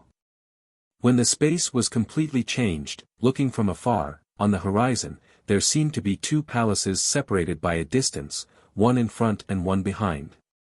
But now everyone knew that the palace behind was only a projection. Arbor pursed her lips and suddenly said, "We've been fooled." Most people's attention was on the main hall at this time. When they heard Arbor's words, they couldn't help but be stunned. Princess Xiangchang covered her aching cheek and turned her head, pursing her lips. She originally wanted to yell at her, but when she thought of Zhongli Jiwei's dead face, she was suddenly speechless.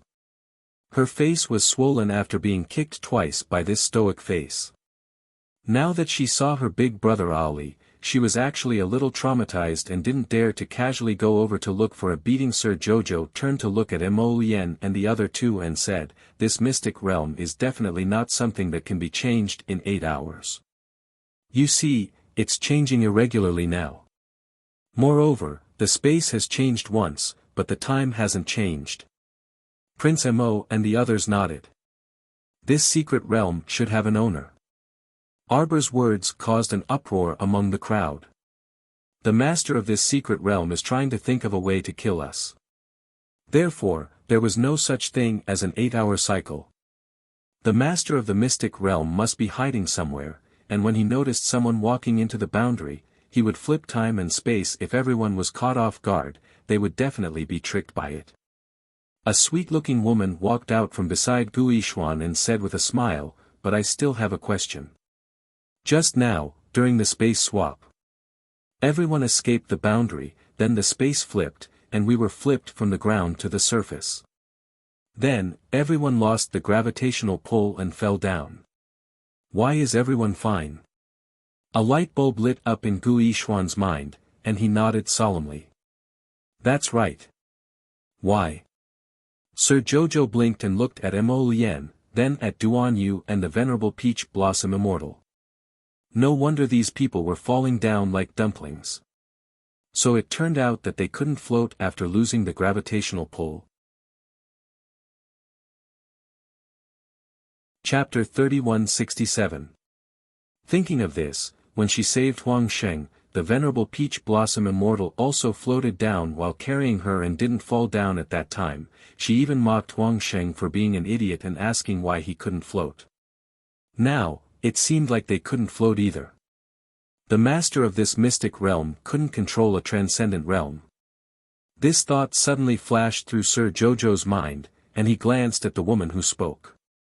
He remembered that this girl seemed to be the Long family's Long Min currently. They didn't seem to have any conflicts, but because she was a member of the imperial capital's Long family branch, Arbor couldn't develop any feelings for her. The little fellow pursed her lips and replied irritatingly, "It depends on cultivation. Your cultivation isn't high enough, so who's to blame?" Long Min still had a sweet smile on her face and wasn't angry. On the side, Gu Yishuan couldn't help but feel angry. Looking at this stoic face's smug attitude, he felt his hands itch. That smug look on his face was really infuriating. "It's not like your cultivation is high, so why are you so smug?" Sir Jojo turned around, but before he could take a step, he saw a person jump out from the water-blue membrane outside the hall with a whoosh. It should be said that it was a guy who bounced out from the water-blue rippling membrane. Bang! It heavily smashed out of the boundary and landed in front of them. "Oh my God, my waist." Ma Ta clutched his waist that was about to break. He looked up and happened to meet the little stoic's wooden face. His mouth instantly twitched, and he felt terrible. "Ahaha, ha. Heh, what a coincidence, Jojo, oh, Crown Prince, everyone, hee, you're all here." Mata held her waist, like a woman who was 8 months pregnant, and walked a few steps forward with her belly bulging. Arbor looked at this guy expressionlessly. "How did you roll out from inside?" Mata instantly looked conflicted. "How did I roll out? I flew out myself, okay." Seeing Sir Jojo's wooden face and disdainful eyes looking at him, Mata instantly felt stifled. "Ahaha, oh right, Jojo, since you're here, then go in and play. Who knows, we might be able to clear all the levels and get the grand prize." Everyone perked up their ears to listen to Mata's words. When they heard this, they all gathered around. Long Min smiled and said, "Little brother, can you tell us more about the situation inside?" Ma Ta gave her a sideways glance. "Who are you?" He was talking to Qiao. "Why were all these people swarming over? Are Xian Xian and the others inside?" "There are a lot of people inside. The Holy Sun, the two from the Panga clan, and Queen Fu Sha from the Dafeng tribe are all here. Then how did you get out? The little stoic looked him up and down in displeasure. Were you chased out by someone? Mata rubbed his nose awkwardly. No. I, came out by myself. Then it must have been spat out by this water-blue film-like barrier, the little stoic said expressionlessly. Mata was speechless. Actually, I failed to clear the level. Mata scratched his head and excitedly took out a fist-sized stone that emitted a lustrous white light from his pocket. But I got this reward. A divine stone for cultivation. Gu Yishuan exclaimed in shock. He had seen it in a book left behind by his ancestors. Chapter 3168. This kind of stone was specially provided for God-tier masters to cultivate. It was extremely precious and very rare in the world. Even in the divine prefecture, such a fist-sized divine stone was rarely seen in the black market. Even if they failed the trial, they could still obtain such a large divine stone. Everyone's mood became excited. Holy shit, this was the right way. This was the right way to open the mystic realm. They came to the mystic realm to fish for treasures. They had suffered enough along the way. After coming to the mystic realm, they had been on tenterhooks for so long. Finally, they could come into contact with the door of treasures. Ha ha ha ha ha. Let's go. Arbor shook his little chin at Mata. Mata hurriedly waved his hand. We can't go in. Those who are ejected, can't go in again. As he said that, he chuckled and scratched the back of his head. I'll wait for you here. I reckon Fatty and the others will come out soon. I'll let them know then. Lord Jojo was very unhappy. He took out a storage talisman. Come here. Everyone, exclamation point. Was there anyone who cheated like you?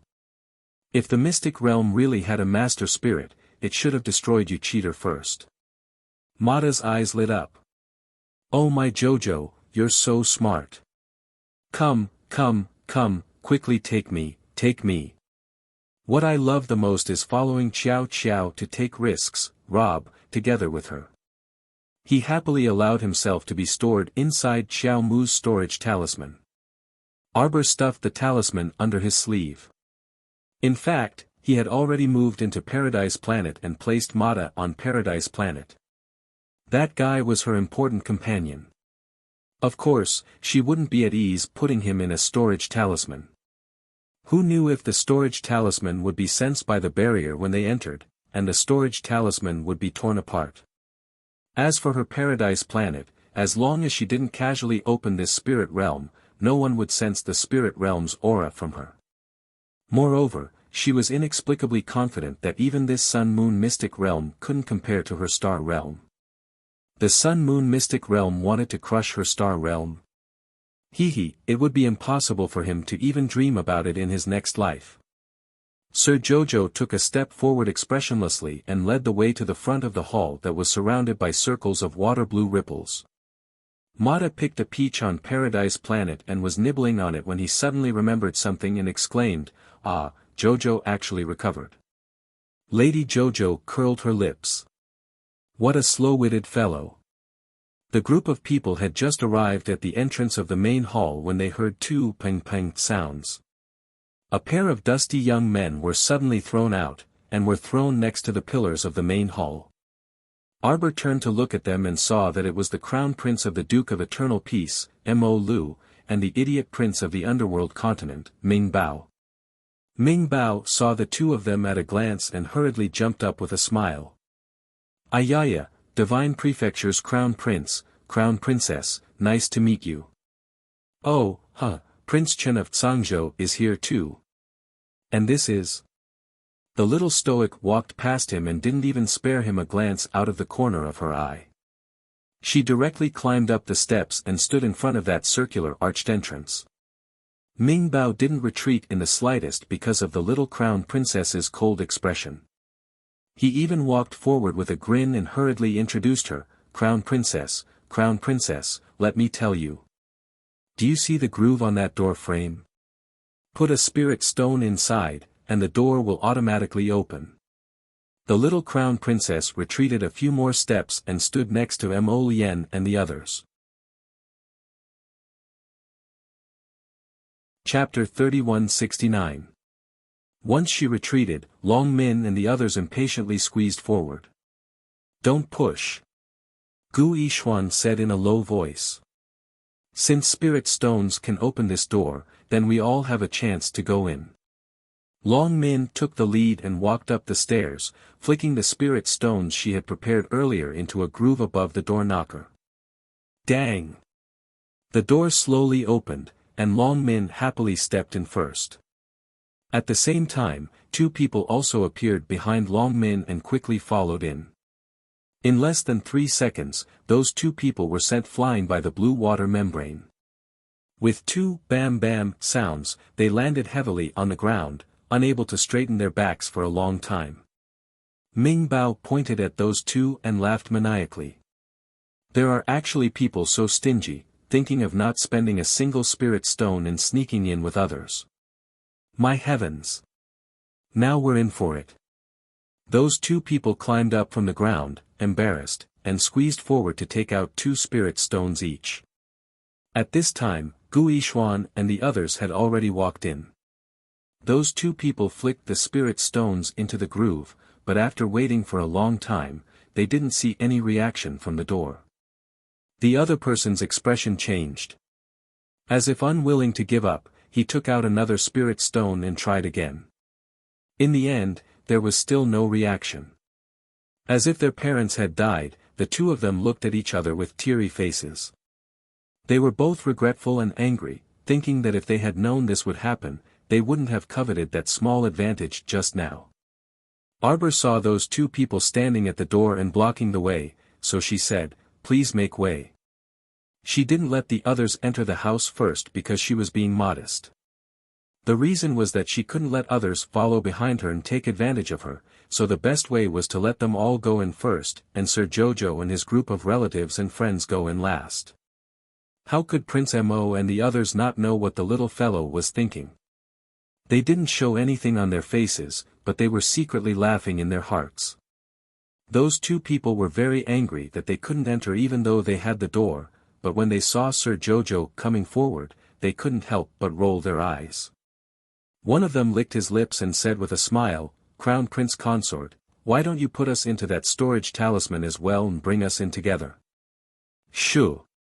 The little Crown Princess raised a finger and gestured for them to keep quiet. She even looked left and right with her small head, which made the two people feel a little creeped out. There was nothing around here. What was the little Crown Princess looking at? The main spirit is secretly watching you from the shadows. Take a guess.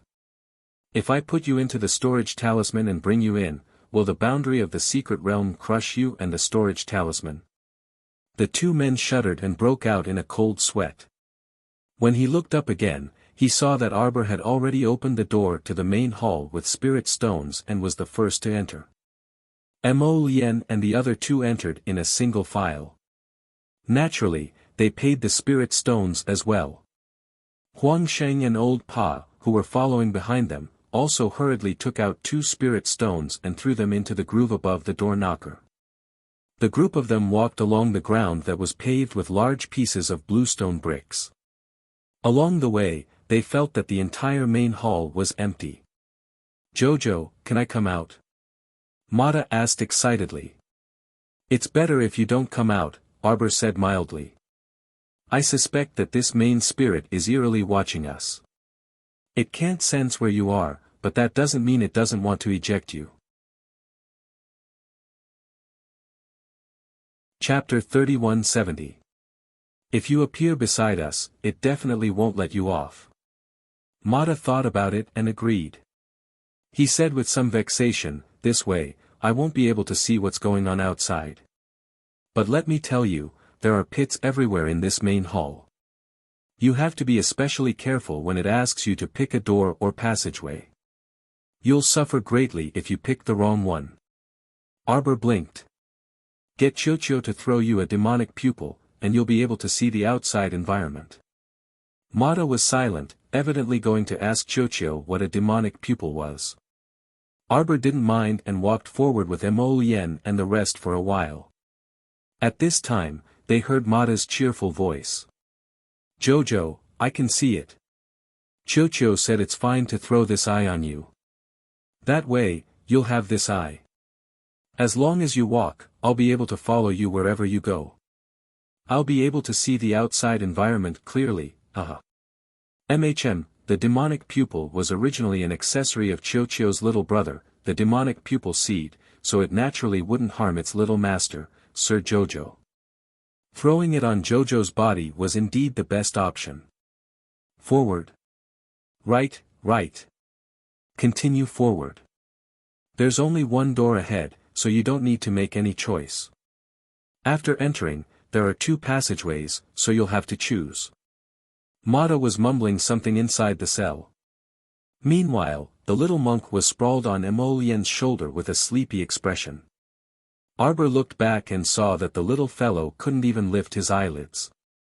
He hurriedly said, Kong Kong, do you want to sleep? How about sleeping in the storage talisman?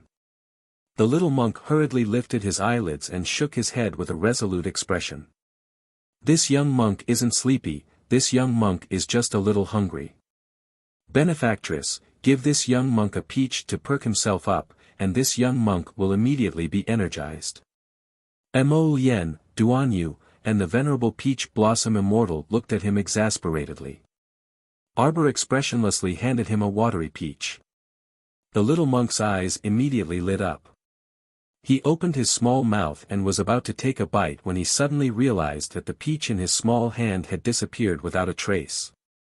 He raised a hand to rub his eyes, and his spirit suddenly roused again.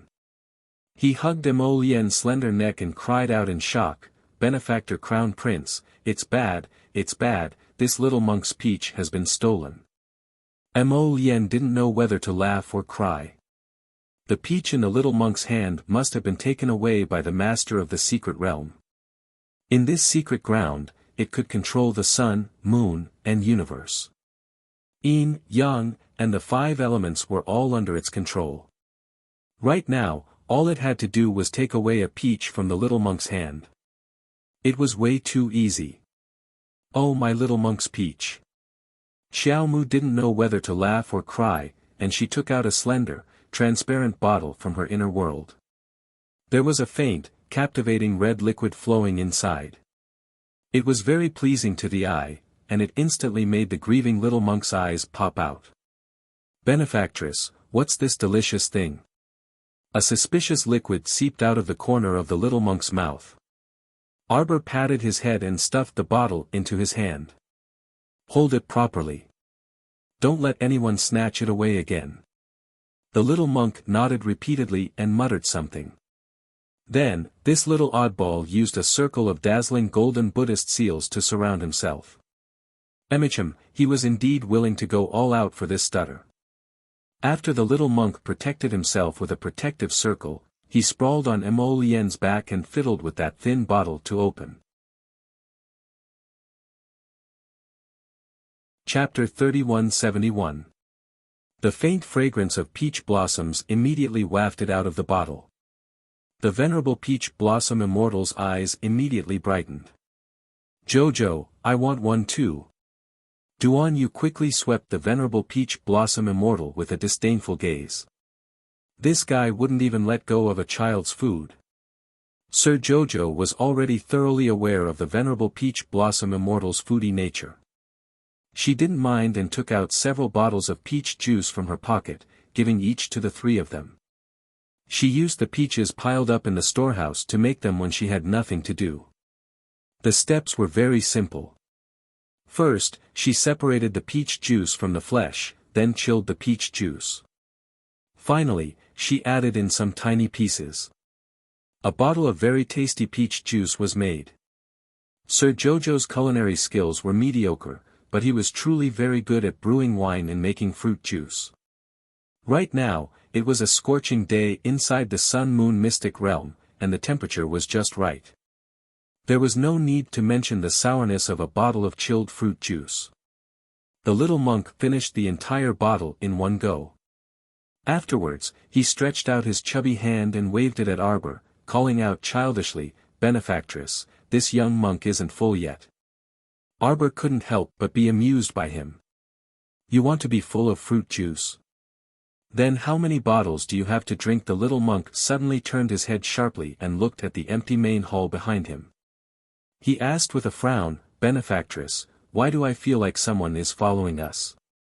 Sir Jojo feigned ignorance. "Who is following us?" "You're thinking too much. Alright, now that you're full, come down and walk a few steps to avoid gaining weight again." The little monk slid down from Prince Mo's back and muttered as he strode with his short legs, "This young monk isn't fat at all. On the other hand, Benefactress, your face is a bit rounder than when we first met.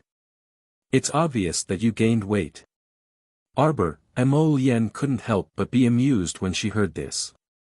She took out a roasted chicken drumstick from her inner world and waved it in front of the little monk. "Kong Kong, eat this roasted chicken drumstick." Kong Kong solemnly raised his small face. "This young monk is vegetarian all year round and doesn't touch meat. Amitba, don't tempt this young monk with a chicken drumstick. This young monk won't look at it." Duan Yu's mouth twitched. The venerable Peach Blossom Immortal couldn't help but laugh out loud. No matter how he looked at this little monk, he was adorably silly and funny. "I'm not eating. If I don't eat, I'll have to take advantage of myself." Mo Lien smiled and shook the roasted chicken leg in her hand. "Hey, you can give me the roasted chicken leg." In a flash, the venerable Peach Blossom Immortal snatched the roasted chicken drumstick from Mo Lien's hands. He called out, "Jojo, give me another pot of peach blossom wine. It's perfect for my roasted chicken drumstick." Gluttonous. A faint smile flashed through the little stoic's eyes, and she took out an unopened jar of peach blossom wine. Just as she opened it, she heard, "Gulp." The sound of saliva being swallowed could be clearly heard by everyone. The little monk abruptly turned his head and saw a thin and long braid slightly shrinking behind the pillar. The smile in Mo Lien's eyes deepened. He couldn't hide it any longer. "It's about to jump out. Look at your little appearance, your innate glutton nature has already been revealed without a doubt. From the moment you snatched the little monk Kongkong's peach, Arbor and his group already knew what method to use to lure out the main spirit in this mystic realm. How about we finish eating before leaving?" Sir Jojo suggested. "We're not in a hurry anyway." "Okay, I'll make some soup pancakes for you. Put in some mushrooms and beef." Chapter 3172. Suddenly, there was a slight movement in the air. An invisible hand grabbed at the roasted chicken drumstick in the venerable Peach Blossom Immortal's hand. How could the venerable Peach Blossom Immortal let the little main spirit grab it? He dodged to the side and waved the roasted chicken drumstick in his hand, praising it, "Delicious." The little main spirit hiding behind the pillar could not take it anymore. She suddenly jumped out from behind the pillar and shouted with her hands on her hips, "You! Put down the chicken drumstick in your hand." Everyone looked up and saw the little wimpy child's small hands and feet. Looking at her small body, she should be a 5 or 6-year-old child. Her voice was thin and shrill, like a little girl's. When they took a closer look, they could not help but be slightly stunned. That child's face was covered in a layer of monkey hair. From afar, she looked like a little spirit monkey. She could not have transformed from a spirit monkey, right? Arbor looked at the child carefully again and confirmed that she should be a human. But for some reason, this face, seeing that they were all looking at her, the little girl subconsciously shrank back behind the pillar. Arbor's heart skipped a beat. As if she had thought of something, she said softly to the little girl, "You can come out now. Look, you've been here alone for so long. You must be very annoyed. It's good that you come out and we have a chat with you." I'm not going to talk to you. The little girl stuck half her head out. Her long and thin braids swayed behind her. Arbor could not help but laugh. She took out 2 small bottles of peach juice and waved them at her. You don't want them? The little girl immediately ran out from behind the pillar. With the speed of a 100-meter dash, she pounced over and snatched the 2 bottles of juice from Sir Jojo's hands. Kong Kong blinked his adorable eyes, put his palms together and chanted, Amitba, my dear female benefactor, you were the one who snatched my peach just now, weren't you? Arbor's mouth twitched. The little girl with the monkey hair on her face and slightly narrowed pupils turned around and glared fiercely at the little monk. Stupid monk! What are you nagging about? Who took your peach? I didn't. Young female benefactor, you haven't wiped the peach juice off your mouth. Scram! The little girl waved her sharp little claws at him. The little monk immediately glanced at Arbor pitifully. Benefactress, she's especially fierce. Help this little monk educate her. Arbor raised his hand and rubbed his little bald head. This little girl has been locked up here for so long, it's inevitable that she's in a bad mood. Kong Kong, you have to be nicer to others. All right then. This little monk will share half of my vegetarian buns with her in the future. The small monk made a difficult decision. His expression was that of a brave warrior breaking his wrist. Arbor couldn't help but laugh. She wasn't a vegetarian. He could eat all kinds of meat and fish, so why would he want half a vegetarian bun from you? What's your name? Arbor asked. That little girl was wary of men like Emolien and Duanyu, but she inexplicably wanted to get close to Arbor. Sister calls me Little Monkey. She blinked and hugged the peach juice tightly, refusing to let go. However, her eyes kept staring at the roasted chicken drumstick in the venerable Peach Blossom Immortal's hand. Little Monkey. What kind of name was this? Xiao Mu creased her brows. Is your sister the master of the Sun-Moon mystic realm? The little monkey nodded and stretched out her little claws, attempting to snatch the roasted chicken drumstick in the venerable Peach Blossom Immortal's hand. Chapter 3173. Arbor saw an old cross-shaped scar on her palm and couldn't help but ask, what happened to your hand? Little Monkey's eyes reddened sadly. When my sister left, I wanted to go with her. But I can't get out of this hole. Every time I go out, I'm bounced back. Every time I go out, I'm bounced back. One time, I got hurt. Shall I change your name? No. Little Monkey suddenly jumped up and ran away. I'll be called Little Monkey. I'll be called Little Monkey. Arbor seemed to have thought of something and looked at her in a daze. Jojo. Emolien saw that she was in a daze and quickly reached out to tug at her. What are you thinking of? Nothing. She just vaguely thought of something in the past. Back then, she seemed to have been so lonely for a period of time. She quickly composed herself and winked at Emolien. She turned her head slightly and said, let's continue forward. Little Monkey's sister was the owner of this mystic realm, and from what Little Monkey said, her sister seemed to have left a long time ago. So the person who had been changing spaces in this mystic realm, wanting to kill more people, was actually Little Monkey herself. Arbor thought of this and couldn't help but sigh softly. He didn't know how the people from the temple got the right to enter and exit the mystic realm.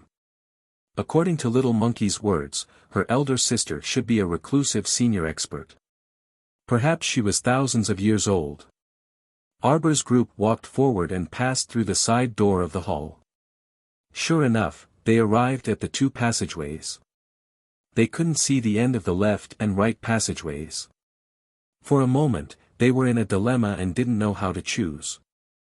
At this moment, Mata said happily, Jojo, take the left, the left. I took the right passageway just now. There were 9 treasure rooms in front. I randomly went into one and picked up a stone and was bounced back out. I'm guessing that the left passageway should have an even bigger treasure. Sir Jojo paced back and forth between the two passageways. Then, he stopped and looked carefully at the crooked characters carved into the stone wall. Jojo, stop looking. Many people have studied it here, but they couldn't figure out which country's words came from even after a few hours. Mata snorted. Don't waste time. Listen to me. Arbor tilted his head and stared for a while. Suddenly, he said, Hey, wait. She reached into her inner world and took out a handwritten letter. She flipped through a few pages and then flipped through a few more pages. She tilted her head and compared the crooked characters on the stone wall. Her eyes suddenly lit up. Here. She pointed to the passage on the right. This way. Mata was dumbfounded and shouted from within Paradise Planet, Hey, Jojo, isn't this the path I took before? That's not right. That's right. You're on the right track. But I was ejected. That's because you're unlucky, Jojo said expressionlessly. Mata thought about it and realized that his luck was definitely not even 1/10 of Jojo's. Jojo, how can you be so sure that I'm on the right track? My master told me, Xiao Xiao said with a face full of confidence. Seeing that everyone was dumbfounded, the little guy flipped open his handwritten letter and pointed to the wall. Look.